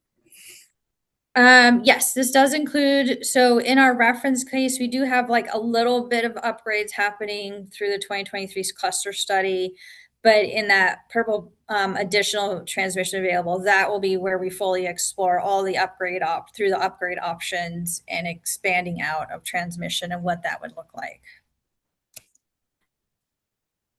Thanks, Elizabeth. And then, yeah, Lauren, your hand's up. Yeah, that was part of my question as well. Man, this is so much stuff, Elizabeth. Like I just, like I just don't envy you guys having to consider all this stuff in your plan, but appreciate the thoroughness. It's obviously everything is super important that's on here. To me, the things that stand out, I think, are on the resource adequacy sensitivities. We'd really love to see, I think, some I don't know, sensitivities around that option, because while I do think that study certainly presents some useful information, I don't think we can just take it as 100% like this is what's going to happen and this is what the needs are. So appreciate PSE doing some kind of iteration on that. I also think that one thing that stands out to me is just on the sort of CETA front, I guess I'd appreciate understanding kind of how you guys are thinking about the sensitivities on that. I mean, in the past, I feel like we've definitely wanted to see it modeled, actually meeting the 80%. You have the alternative compliance cost option, but just want to make sure that the plan is actually going to look at like meeting that 2030 standard and sort of the pathways to doing that. And I see you nodding, and I appreciate that. So thank you. And yeah, I'm sure there's other stuff that will come up, but for us, we're very interested in the column as well on customer programs. So look forward to seeing what that ends up looking like. No, thank you. And just to clarify the CETA question, our reference case will hit the minimum 80% requirement. It can hit more than 80%. The 80% is the floor. So if it's cost effective, it can go beyond that. And we'll just let the model optimize to what's the kind of the right amount.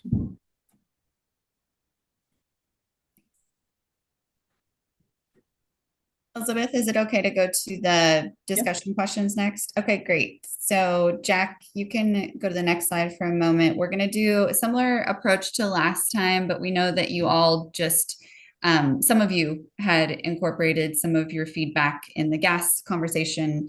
You also provided some of your feedback and perspective on electric, but just want to still go around to each of you in case this is a more prioritized piece of the conversation. Anything in addition to what you already said, are there any critical sensitivity themes under the electric bucket? And then if you had to prioritize, what are your top 2 to 3? And we're going to go around to each person, starting with reverse alphabetical order. So I'll start with Quinn and end with Dennis this time. So Quinn, you're first, and then I'll go to Megan after that. Okay.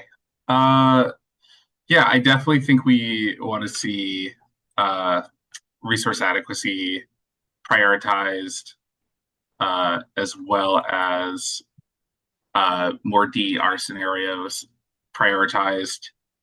And I think definitely more around either transmission or alternative compliance would be pretty interesting.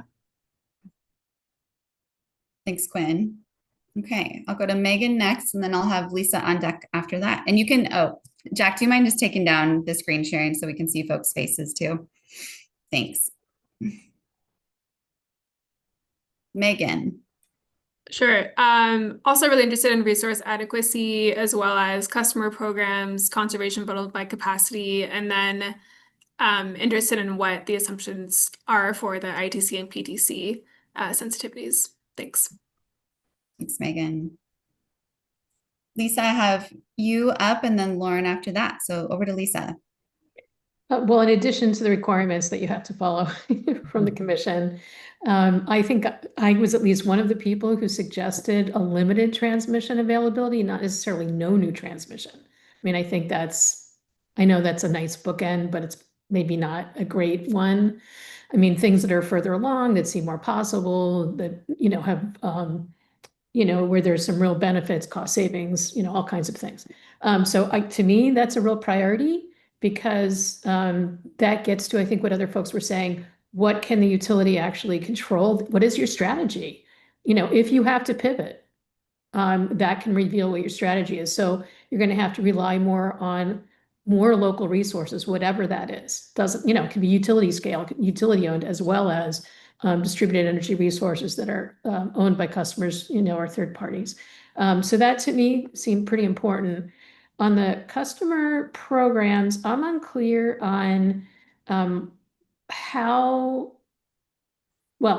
unclear on demand response. Is it both programmatic DR as well as price-based demand response? In other words, time-varying pricing? That's unclear to me. It's Berkeley Lab wrote a paper on that. And because it's real, we've been doing demand response for a very long time, and we're really no utility is doing a great job on time-varying pricing. And it seems like an inexpensive way in in an era of cost increases to help meet some of our needs, where we don't use some of these resources for distribution components very many hours of the year. So that's one I have. I'm still trying to understand the answer to conservation somewhere between 2 and 10% or whatever it is. Just trying to understand. It's not a floor. It's not a ceiling that you're actually going to look at. If we just let the model optimize what's the optimum amount in these various scenarios. I also don't understand how you're handling market purchases of various tenures, short-term, midterm, and how you're handling market prices, projected market prices. I know it's a key component in the model. I just, at some point, someday, would like to better understand that. I know you went over it a bit months ago, but in the context of your scenarios and such, and sensitivities, I don't recall. And I think, yeah, I mean, the other thing that's critically important, obviously, is resource adequacy. Thanks, Lisa. Appreciate that. Lots of things to think about and potentially have later conversations on too. Okay, so we've got Lauren up now and then Katie on deck to go after that. Lauren. Yeah, and I know I already talked, so I'll talk about something else. I I am interested in on the sort of no natural gas, availability of natural gas resources. I think it would be helpful if there was some distinction between the types of natural gas generation that might be available. For example, PSE, I know has already announced a tolling agreement with the Centralia gas conversion project, which, I'm not totally sure how you would classify that project, but it doesn't meet the emissions performance standard in the state. There might be other peaking resources available out there that are more efficient. And so I think some kind of exploration of the types of natural gas resources that might be available to meet the needs and kind of comply with existing state law, I think would be helpful. And I'm not sure that if it's just like an on-off, like natural gas yes or natural gas no, like that to me doesn't seem super useful. So I would recommend trying to kind of tease that out a little bit.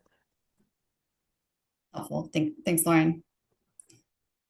Okay, yeah, Katie, you're up now, and then I'll have Jamie on deck to go next.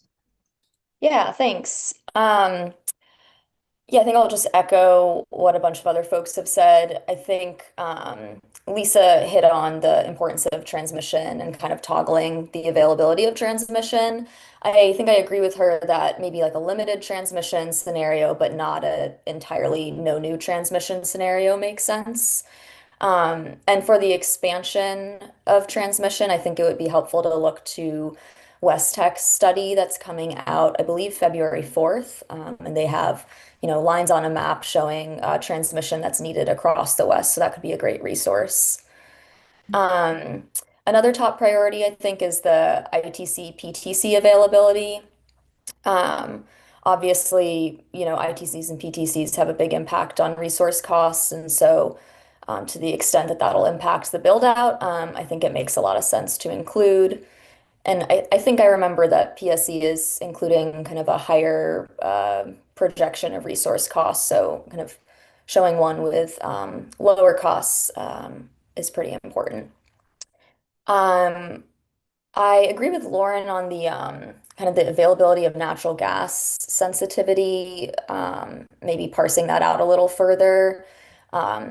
Something that we've been advocating for throughout this process is kind of reflecting the rising cost and constrained supply of gas turbines. And I think when we looked at PSE's estimates, they seemed on the lower side. So potentially including something about, increasing gas costs, gas turbine costs in that availability scenario would make sense. And then, as others have pointed out, resource adequacy is top of mind for everyone. So I think that makes a lot of sense to include. And I'm also curious if PSE might be open to doing some sort of large load flexibility sensitivity, maybe within that RA sensitivity or additionally. You've probably seen Sylvan Analytics kind of study that came out after E3's study pointing to large load flexibility as an option for the region to look at to reduce peak loads. So just putting that out there. Appreciate you all putting this all together and thinking through what makes sense. It's a lot to sort through. Thanks for that. And that acknowledgement. Yes, it is. So I will keep us moving. Thanks, Katie. Over to Jamie, and then I've got Froylan on deck after that. Jamie.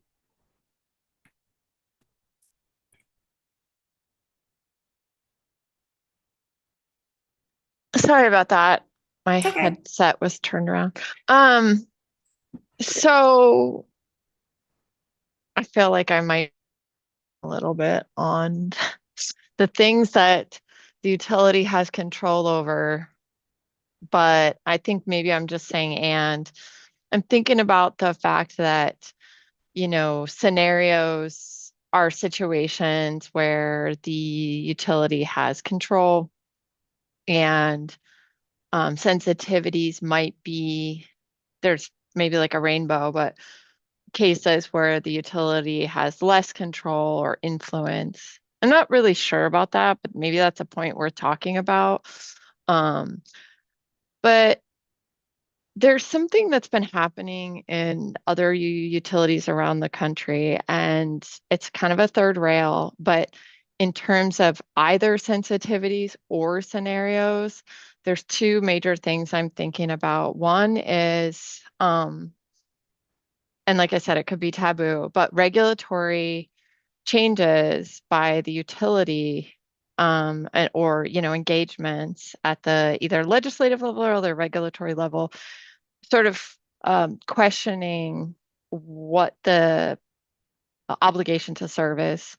And some utilities are drawing lines, and some states and commissioners are drawing lines at different levels of load because of the affordability question. So all of these things here that we're working through just assume that the current state of obligation to serve will always hold, but the utility has an influence over that and their engagement. So that's kind of a big deal. And then the other thing is, I know it's not a rate case, and I know this isn't about, well, least cost is about money, but the in some sense, and I'm a mathematician, so in some sense, like all of these things here that are limited are not limited with some amount of money and some obviously amount of time, but technology, a lot of technology can be bought with an infinite supply of resources, financial resources. And so when we do get into the rate cases where we end up funding these things, there is often the question of access to capital structure, debt equity structure. And I feel like bringing that question into what the utility's access to financial resources will be is a question that could be that, as a sensitivity could be modeling all of these things that we're talking about here. So if we're talking about, the no access to transmission or access to transmission or limited to access to transmission, that could be a technological constraint, but it could also be a financial constraint, but not just because it's expensive, but because from the commission authority or some other authority that or because of the street and the marketplace that the utility has varying access to those financial resources. So that's just a possibly not in the tables that you put out there. Thanks for that perspective, Jamie. Okay, I'm gonna go to Froylan next, and then Donald's on deck after that. Hi, yeah, I just want to echo the huge effort to get all of these pieces to make sense and to include our commentary, which is, I know it's all over the place.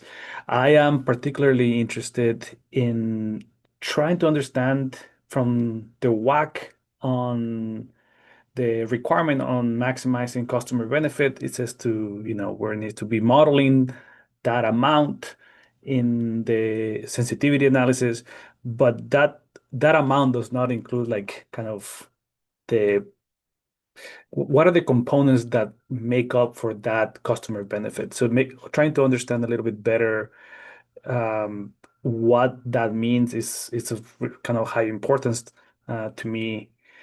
And I want to just sort of kind of echo that conversation about where that conversation about the availability of capital. We know that, renewables and potentially probably transmission is really high capital intensive.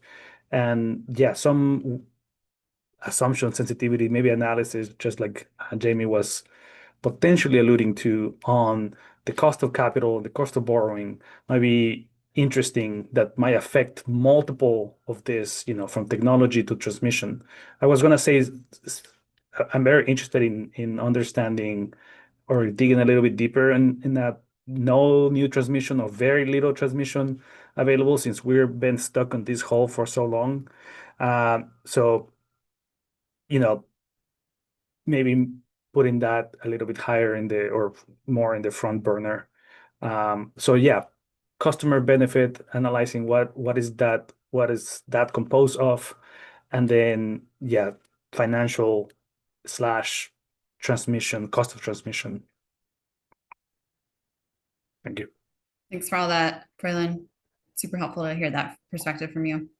Okay, over to close this out. I know we're getting close on time. Donald, and we'll end with Dennis. Want to hear from both of you if you have more to add. Donald first, if you're there.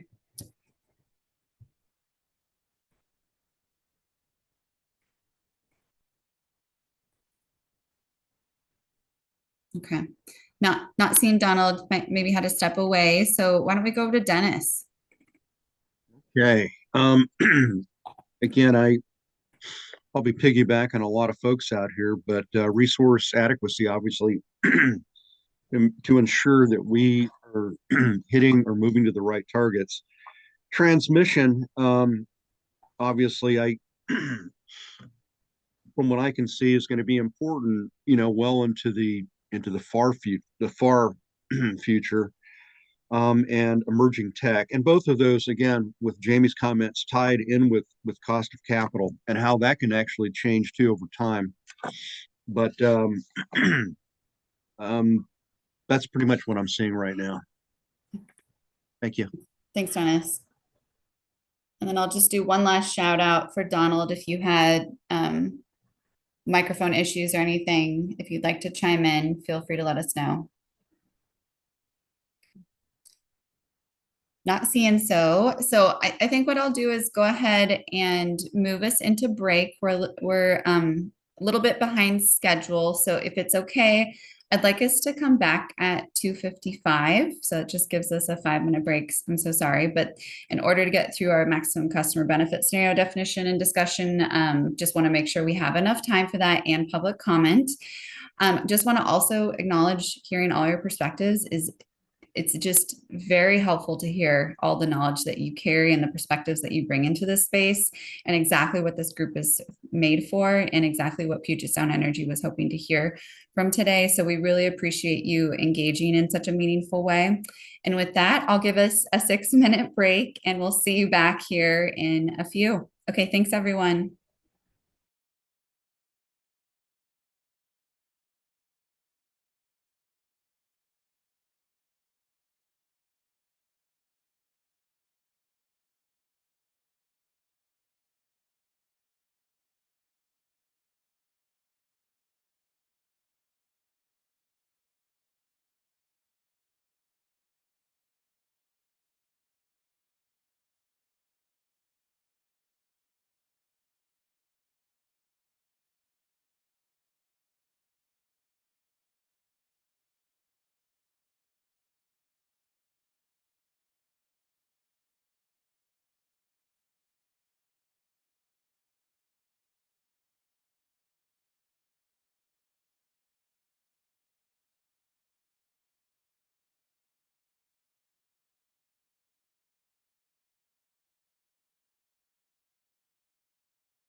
All right, welcome back, RPAG members.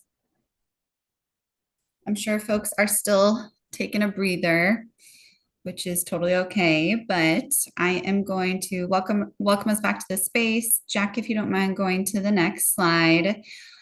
And thank you all so much for sticking with us for 3 whole hours. I know it's a long online meeting, but this is all really important information sharing and perspective sharing, and really appreciate you all staying engaged. It's nice to see your faces. I don't get to see them very often with this group, so cool to hear from all of you today. And we're hoping to continue on that thread. So I'm going to introduce 2 folks from PSE to talk about the maximum customer benefit scenario. And that's going to be Alexandra Karpoff and Brian Tyson. And we will hopefully have the opportunity to ask a few open-ended, or we'll have an opportunity to ask some questions with you all, your thoughts, and get your feedback. But please, as always, raise your hand, put your questions in the chat. And we'll keep trucking here until 3:45 or so before we go into public comment. Okay, Alexandra and Brian, over to you. Great. Thanks, Annie. Hi, everyone. Hopefully you all can hear me. I know it's been a long meeting, but happy to talk today about the maximum customer benefit sensitivity. If we can go to the next slide, please. So Alex and I are going to cover this specific maximum customer benefit sensitivity. We're going to talk a bit about what we've done historically, and we want to talk about some of an approach that we've developed that we believe sort of meets this requirement in developing this sensitivity. We'll talk about some of the challenges in developing this sensitivity as well. And as Annie mentioned at the end, really want to hear from you all about the approach that we're going to propose as it relates to this sensitivity. We can go to the next slide. Okay, I just reviewed these, but one thing I want to highlight is that the focus here is on a specific sensitivity. We're not talking about a large scenario, and I appreciate Jen and Elizabeth going through the list of sensitivities. So again, we're focusing on just one sensitivity here. This sensitivity is not necessarily a deciding factor for the preferred portfolio, but it is a sensitivity that could provide information that really could inform the preferred portfolio in the end here. Okay, if we can go to the next slide. Now, this particular sensitivity comes from some of the regulatory language, the rules that really spell out a maximum customer benefit sensitivity that has to be analyzed and done throughout this ISP process here. In the language, it really sort of points to the customer benefits in the distinct categories. And so you see those categories there in the orange there. So we should think about things like reduction of burdens, public health, security, resiliency. Those are the type of areas we should think about as we try to model and analyze this particular sensitivity. Now, Alex is going to walk through some of the history and some of the approaches as well. Yeah, hi. Thanks, Brian. We can go to the next slide. So again, my name is Alex. I am an analyst on the electric resource planning team. So I work under Elizabeth. And I also, over the last couple years in planning cycles, I've also worked pretty closely with Brian and Ray and some other folks on the equity team here at PSE to strategize how to best address and incorporate equity from a resource planning perspective. So with regards to this maximum customer benefit sensitivity, okay, everybody say that fast 5 times. It is quite a mouthful. In a nutshell, what we are proposing for the 2027 ISP is that instead of running a single sensitivity, we propose that we run multiple sensitivities with the aim of maximizing 3 different customer benefits in turn. So those would be to minimize bill impacts, to minimize greenhouse gas emissions, and to boost energy security and resiliency. And, you know, why focus on these specific benefits? Well, within the context of, I think, utility planning overall, our portfolio model is a little bit like a GPS navigator tool when you're planning a road trip from, say, Seattle to LA. It's great from getting you from point A to point B. It gives you a route, but to get into the sort of the specifics of the rest of your trip planning, you really need a lot of other tools. And we see that essentially the benefits that we're seeking to maximize in the sensitivity, we see these as benefits that essentially we can influence using our GPS navigator, so to speak. So like we can plug in different route options to try and influence a certain benefit. You know, like if we wanted to get to LA in the fastest time possible, we would take I-5. But if we wanted the scenic route, we might go ahead and take the 101. We could even walk the PCT. So I think that this approach to sort of taking a few different sensitivities to look at this at maximizing customer benefits is similar to what we did in the 2021 IRP. So if we can go to the next slide.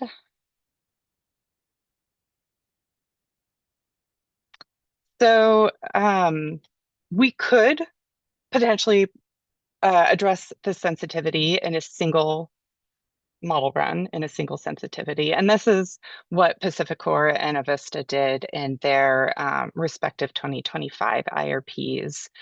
And if you look at, you know, the benefits that they also were focusing on maximizing, they really align with our target benefits that we're proposing for the ISP. So in both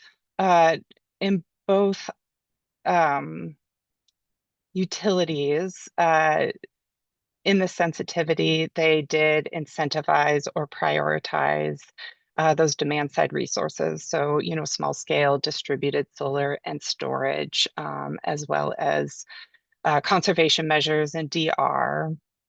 And then they took slightly different approaches to reducing greenhouse gas emissions. PacifiCorp prohibited transmission upgrades from out of state into their Washington service territory, while Avista prohibited any new thermal builds in their sensitivity, and that included any alternative fuels and hydrogen-based fuels.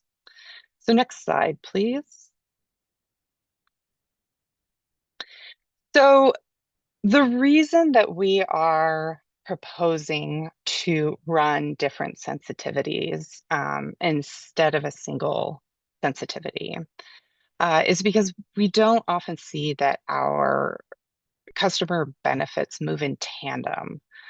So for example, in the 2021 IRP, when we input all possible conservation and demand response and maximized our distributed resources, we saw both cost go up, but also greenhouse gas emissions rose. So the takeaway here is that we do have control over what we input into our model, but we don't necessarily know what the outcomes are going to be.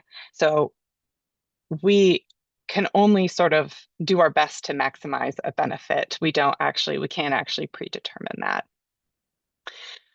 But we think that by exploring each benefit in turn, we will get to see what happens when we move around our inputs in the way that we think will maximize any given benefit.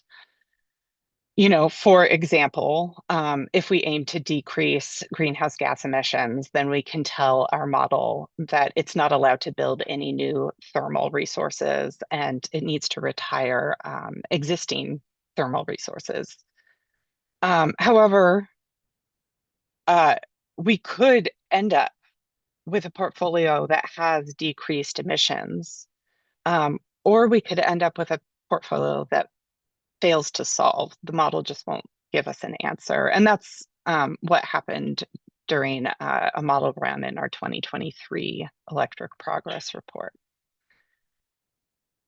So ultimately, you know, we do think that there is value in exploring each of these benefits individually. It will allow us to answer some, I think, more detailed questions, such as, you know, are we achieving our desired outcome? Are there other things that we might be sacrificing if we maximize this particular benefit? Are there other benefits that we might also see by focusing on one benefit? Next slide, please. And if you don't mind, we just had one question. Yeah, yeah. Hey, Quinn, I see your hand up. Hi, Alex. Hey.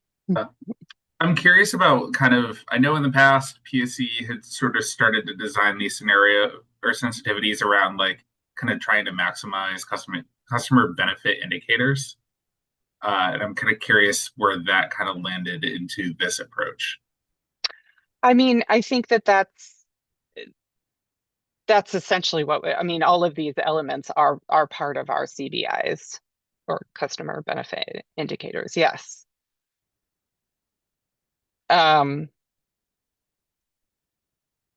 Maybe I'm not understanding your question fully.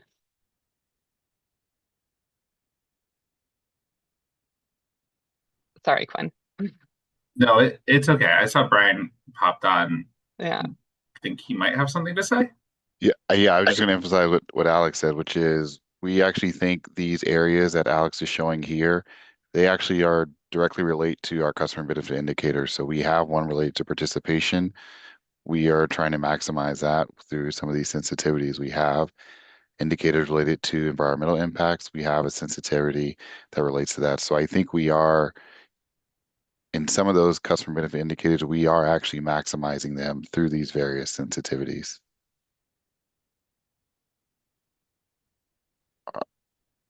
Sorry, Quinn, I think you're on mute. Sorry, I just said okay. Oh, okay. Just making sure. Thanks, Quinn.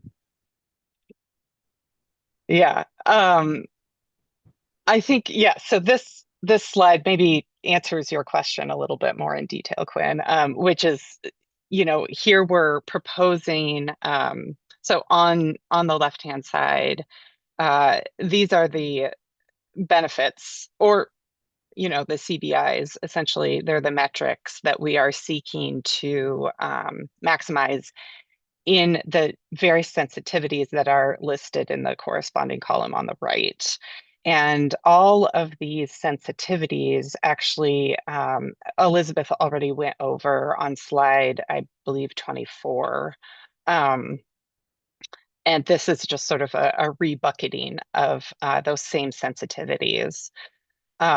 I haven't talked about the highly reliable sensitivity, and that is because all of our scenarios and sensitivities actually are required to meet this reliability requirement. So that's set forth in our resource adequacy work, and all of our portfolios meet that. So that's actually a variable that we don't actually change when we are looking at the sensitivities. Yes. Sorry, I'm going to have a lot of questions about this. Great. So for highly reliable, or actually let me back up and ask a different question first, because it'll kind of flow better. But so these are all the like CB, these are explicit. This is the list of CBIs. There are no more outside of or they're metrics for measuring CBIs. And correct me if I'm wrong, Brian, but that's my interpretation of them. So, you know, the CBI, say for, well, I guess environmental impacts is a CBI, and reduced greenhouse gas emissions would be a metric for measuring that. Yeah, minimizing bill impacts, you know, a metric for measuring that would be looking at our lowest cost portfolio. Does that make sense? Yeah, and Quinn, I don't know, maybe you're getting at, these are not all the CBIs, right? There are other CBIs that are not listed here. So that's correct. We haven't looked at, I should say, all the CBIs are not here, but we have the ones that we believe are sort of tied to those sensitivities.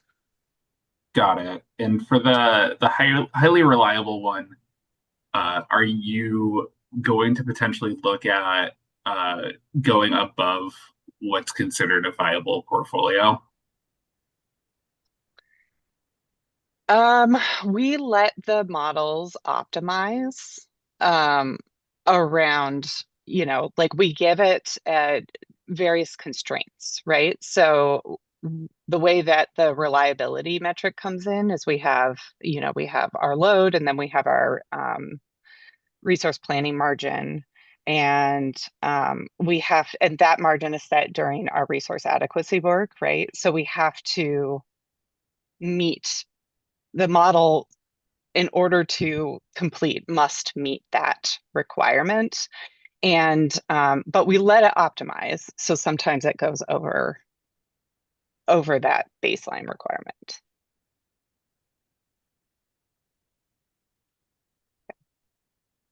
Do you have any other follow-up questions? Not on this slide. Okay.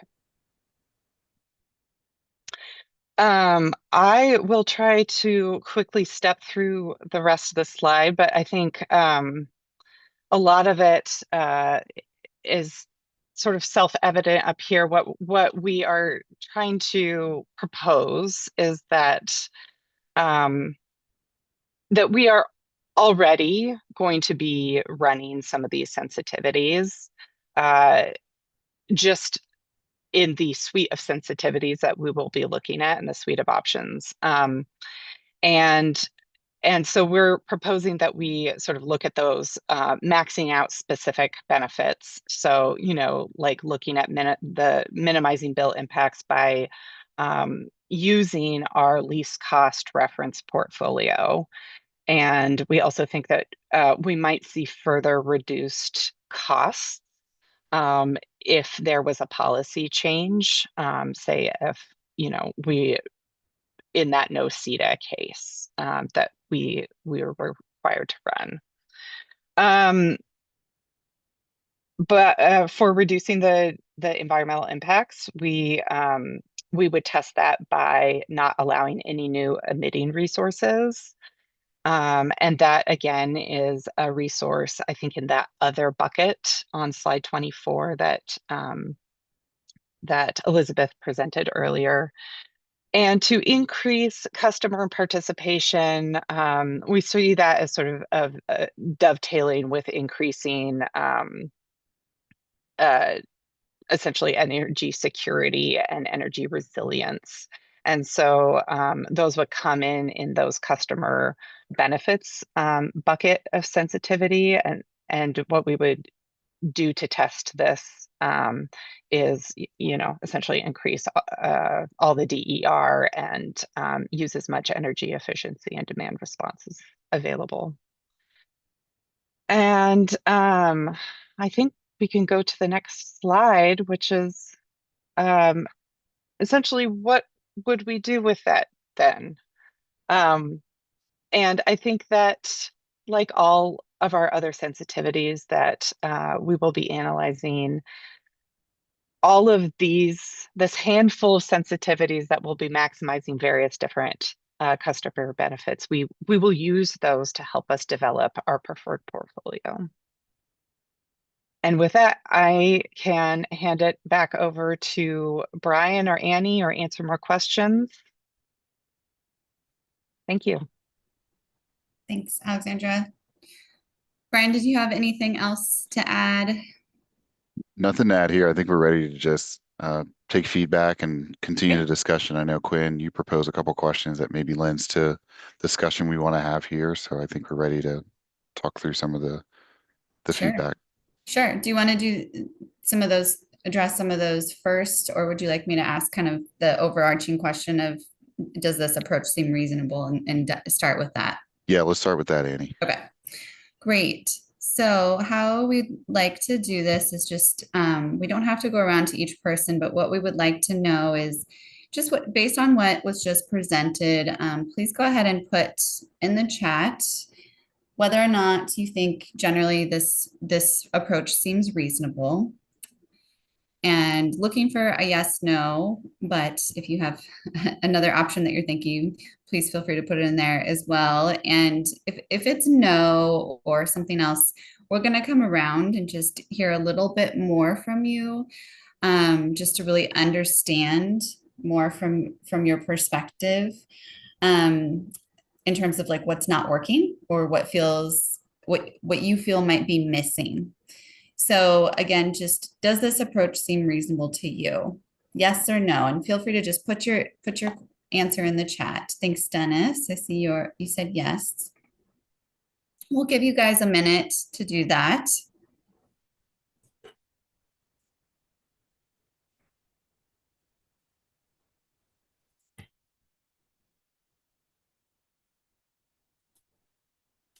Thanks, Quinn, for the mostly.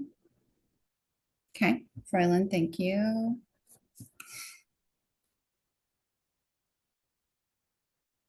Okay.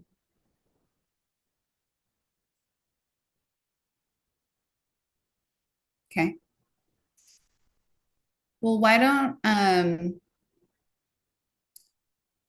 we start with Lisa's question, if that's okay? Lisa put in the chat, I don't understand why the following is a quote sensitivity. All scenarios and sensitivities must meet reliability requirements to be considered a viable portfolio. Isn't that just a requirement for all of them? I'm thinking it's just a formatting issue on slide 34. Thanks for that question. Let's see. Yeah, I can take that.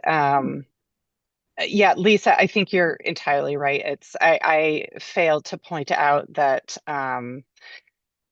that this slide also, like we put all of those benefits up because they are actually the benefits that were most highly prioritized by our customers in both, in various different outreach and surveys that we've conducted. So you're right. It's not, the reliability is not a sensitivity, but it is a concern of our customers. And how does resilience fit in, especially given all the stuff we're going through right now with extreme weather events and wildfire? From a resource planning perspective, so that's this perspective where we can really influence what is the resource we put into our model. So we're not looking at the transmission and distribution in these models. The sensitivity can really only look at, can we put a resource in and will that impact an outcome? And so what we can influence in terms of resiliency is we're sort of translating that into, we think if we add more distributed resources, that could increase resiliency in smaller communities. Yeah, I just think it's really important. I'm just, I think it'd be great to clarify that. Lisa, oh, sorry, go ahead. No, that's it. Lisa, can I ask, when you think of resiliency, what is it that you think of as it relates to the model? As in, what are the things, the levers we could pull that could really fluctuate or alter the resiliency of a particular portfolio? Yeah, I'm not a resilience modeling expert, but other folks in my lab are. So, but the things that I think of are the metrics, adapting the reliability and metrics to major event days, so it's like you run these sensitivities and you can perhaps, if you have reliability, you've got reliability metrics that you're cranking out and, rightly or wrongly, and I can point you to a table in a paper of ours. I tend to think of this as a continuum, right? Like reliability is not entirely divorced from resilience. And a lot of the metrics for resilience take the reliability metrics and address like major event days. It's very highly simplified. I could point you to a table. So I just think when you're running, like to me, these three sensitivities to address this requirement from the commission seem fine. But when you're elucidating what you get out of it once you run them, it'd be great to include resilience metrics as well as reliability metrics Mm. to the Mhm. extent that you can. And I'll put in the chat, like the table just illustrate. I mean, there's so many places to look for metrics.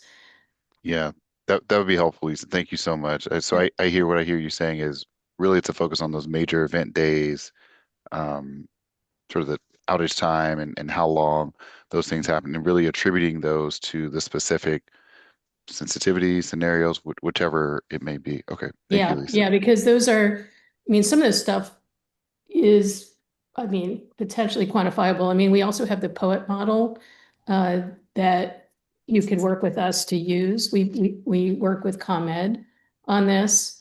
So potentially you could work with other folks in my department on quantifying this stuff. But I don't know how that will dovetail exactly with your sensitivities and modeling, but I'm just thinking about outputs when Yep. when the regulators and stakeholders are looking at this stuff.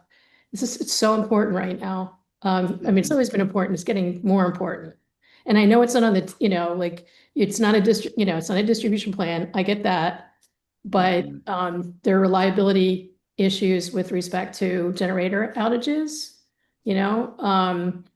there are reliability issues with respect to transmission, and those things are in the plan. So that's where it gets a little dicey, at the level of the electricity system that you're at. It's different Right.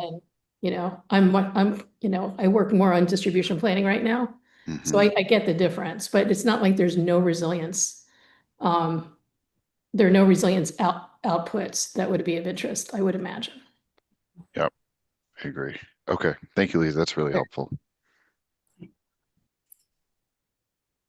Okay. And then I saw just a couple other responses in the chat. Dennis said yes, Quinn mostly, Froylan not sure without more detail. Froylan, what kind of detail might be helpful for you to have more of a definitive perspective on this?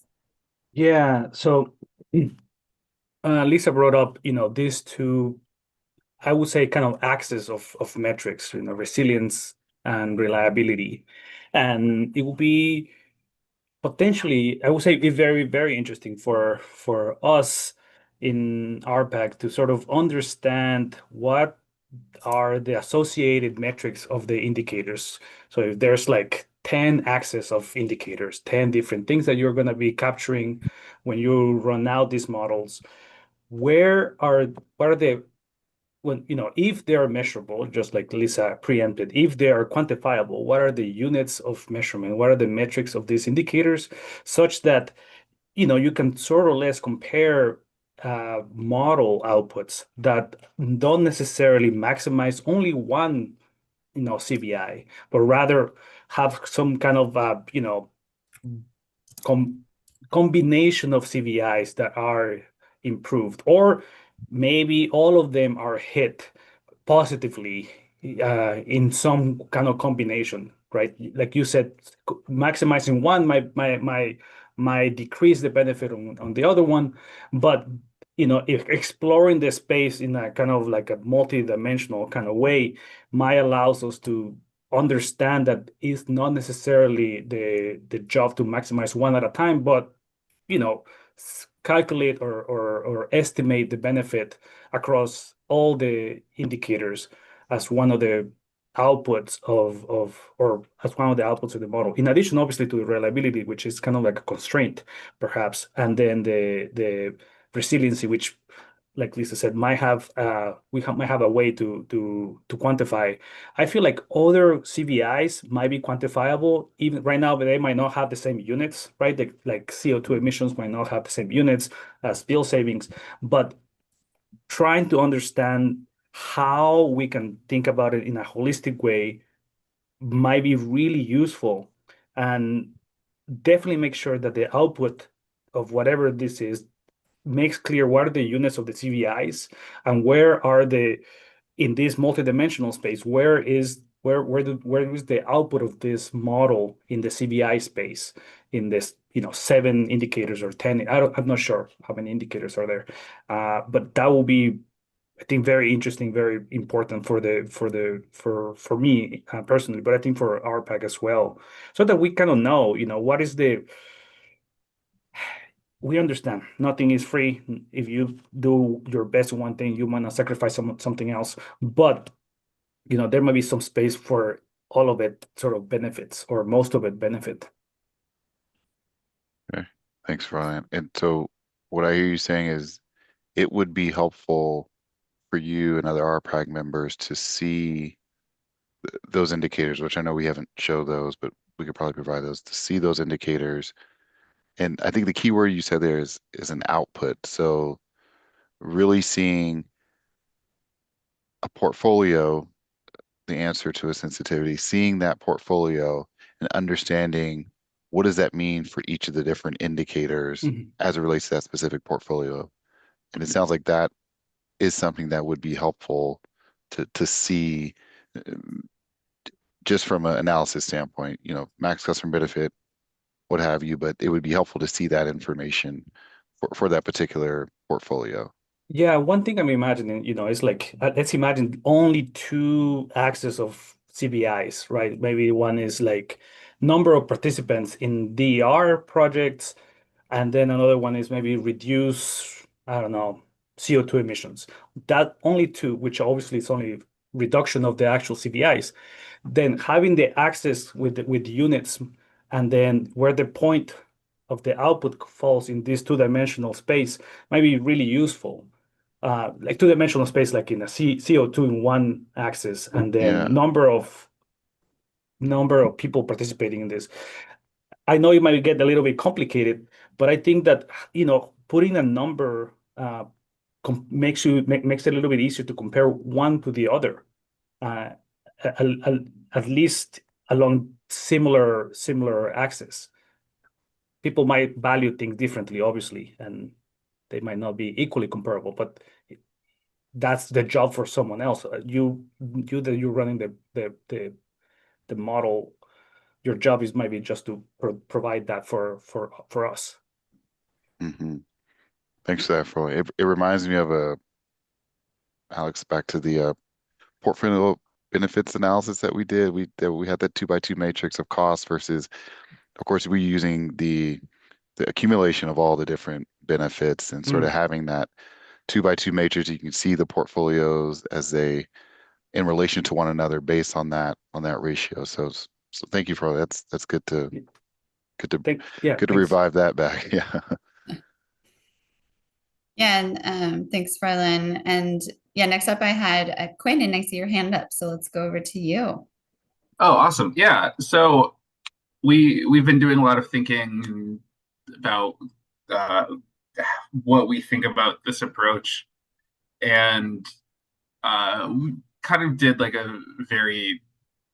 we tried to go back and see what the commission originally thought about this approach, and the commission's adoption order really doesn't talk about like maximizing lowest reasonable cost to customers in like these sensitivities. It's more about trying to figure out what is the greatest thing you can do to like create a value for customers.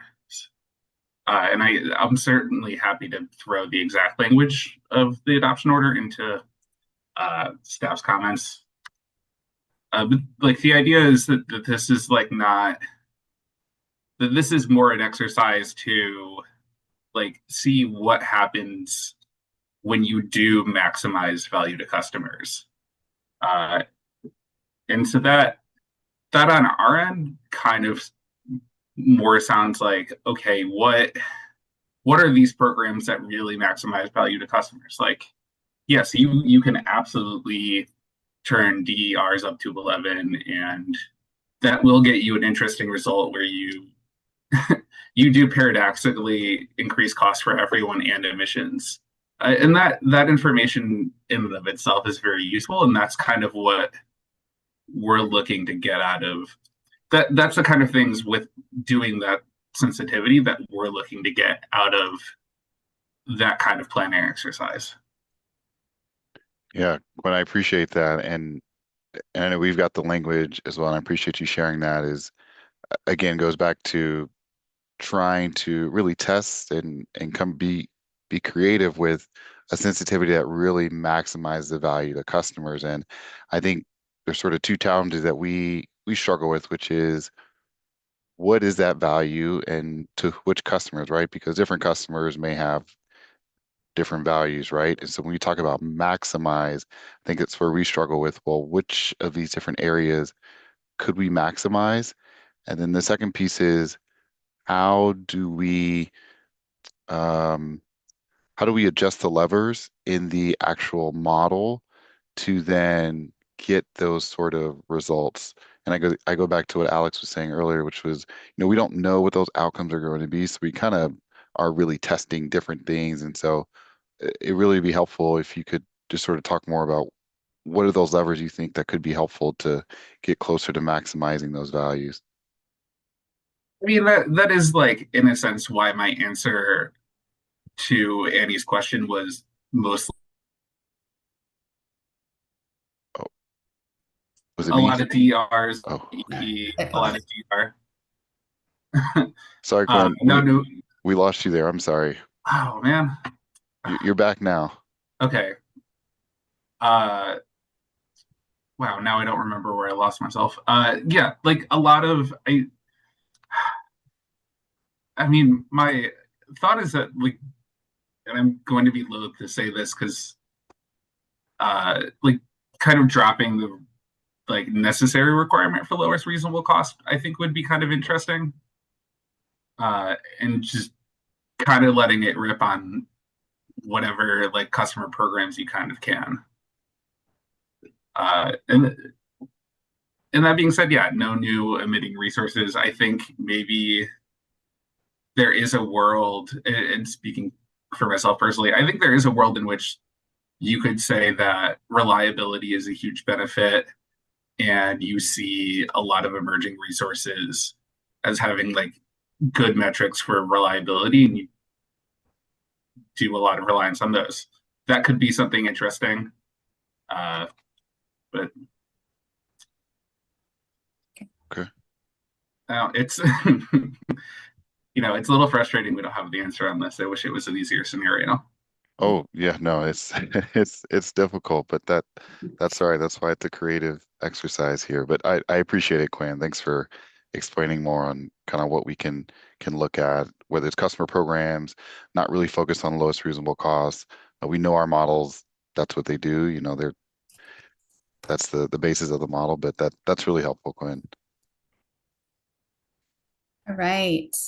Well, I wanted to move to getting kind of responses from everyone else that we haven't heard from on this. So was hoping to just kind of go around the room and hear from folks. I know Megan had to hop off, but wanted to hear from Donald, Jamie, Katie, and Lauren.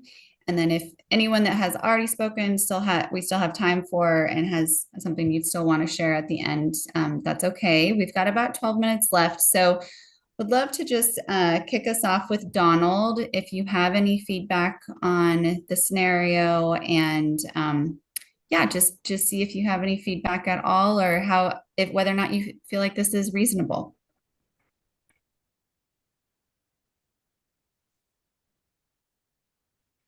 And I'm not sure if Donald's back, so we'll wait for a moment to see. Okay. Then why don't we go to our next person and just, if Donald, you do jump back on, let us know. Let's go over to Jamie and then we can move to Katie after that. Jamie, what do you think?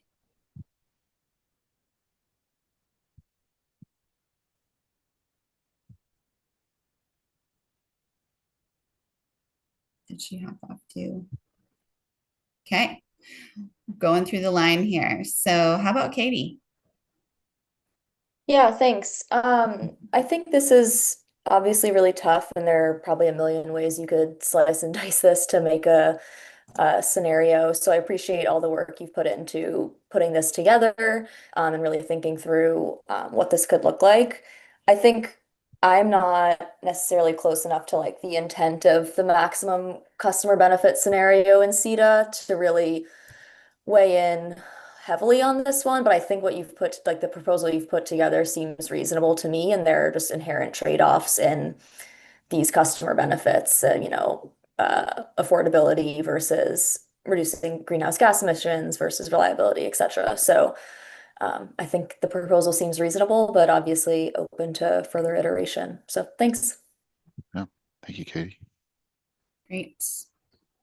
Thanks, Katie. And then Laura, and then I'll go to Megan after that. Lauren?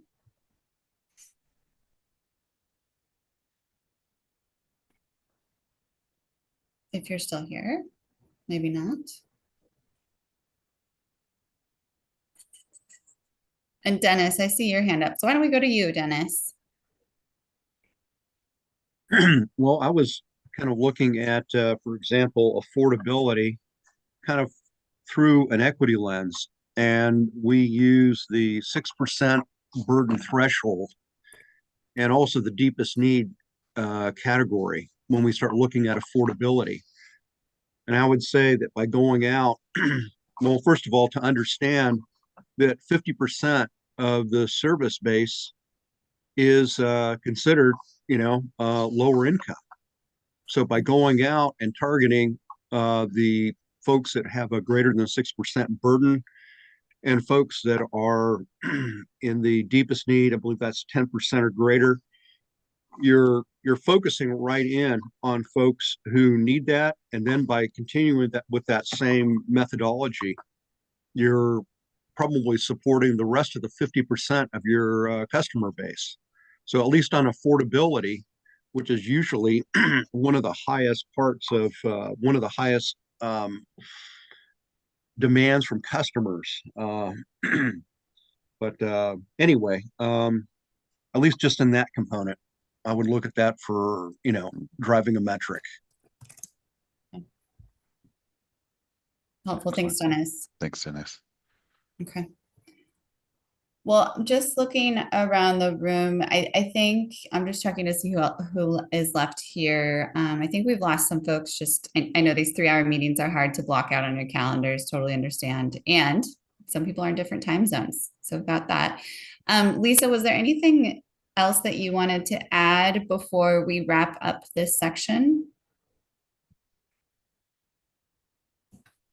I've just been typing away with some resources. So I think the challenge is, we've always had a really good handle, on metrics for the T&D system.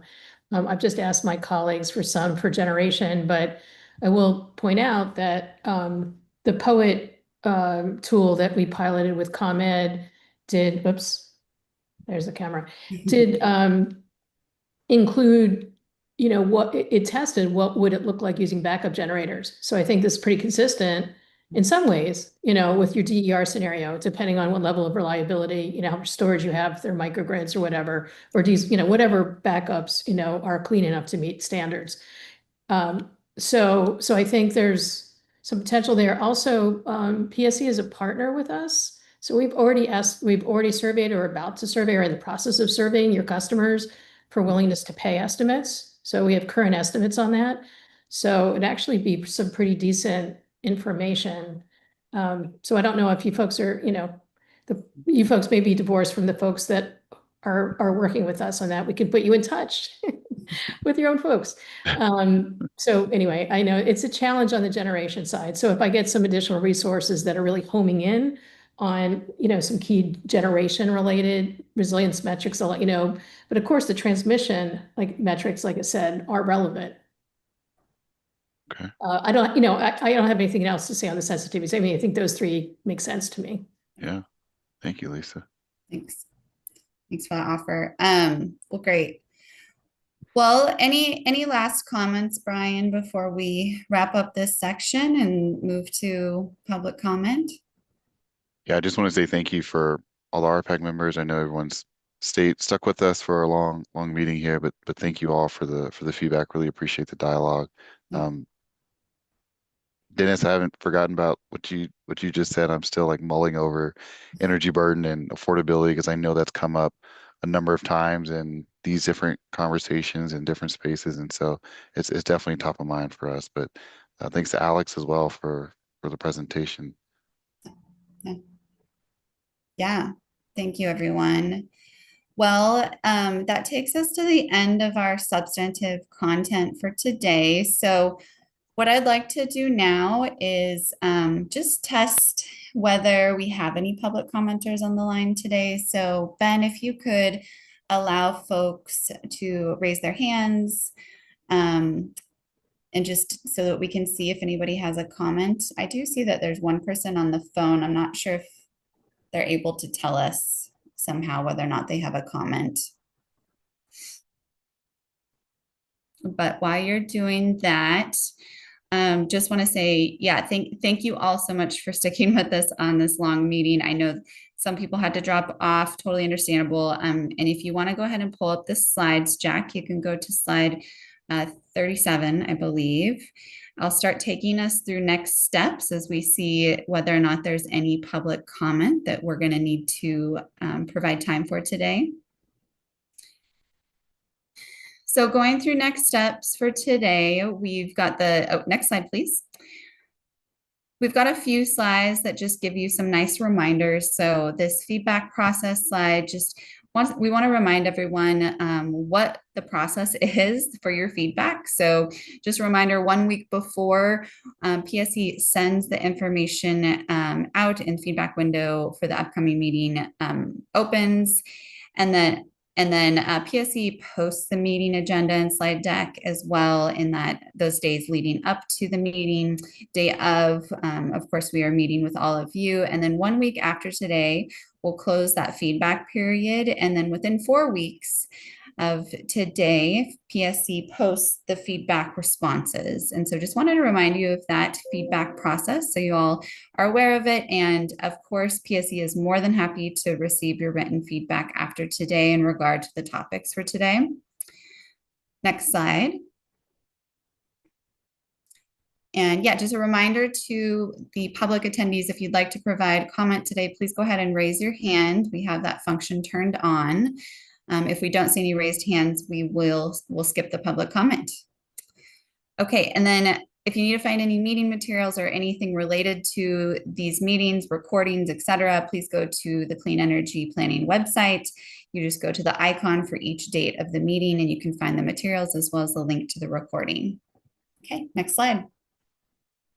We have a couple upcoming items to have on your calendar. So like I mentioned, feedback form from today's meeting closes on February 4th.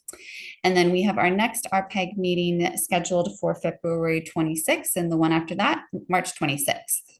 So right before the spring break time. Next slide.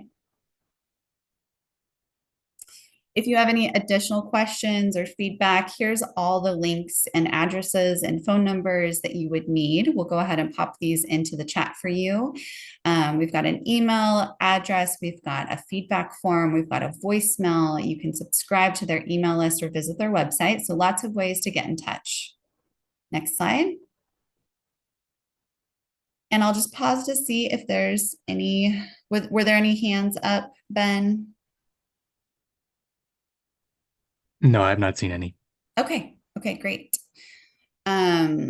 Well, then thank you to the public attendees for being here. We'll go ahead and skip the opportunity for public comment since we don't have anyone here that wants to provide that. But thanks for sitting through the meeting with us. Hopefully this was helpful. If you want to go to the next few slides down, I think we just have a thank you for joining us. Yeah. So now what I'll do is I'll go ahead and just reintroduce Kara Durbin. She's going to close this out for today, but just want to thank you all for your thoughtful input. And please fill out our Zoom poll that pops up at the end of today's meeting. We love to hear your feedback and we look forward to seeing you next month. Kara, over to you. Yeah, thanks, Annie. I will be brief. I just want to thank everyone for making it through our 3-hour meeting today. And hopefully you enjoyed, or maybe enjoyed is the wrong word, but we appreciated the round robin style dialogue that we tried out today. So you may see us doing that again because it was just a really nice way to hear from all of you and kind of see how different comments sort of complemented one another. And anyway, we just appreciate the rich dialogue today. We will be having more of these conversations throughout the year, and just thank you so much for being involved. That's it. Great. Well, thanks, Kara, and thanks everyone. We'll see you soon. Thank you.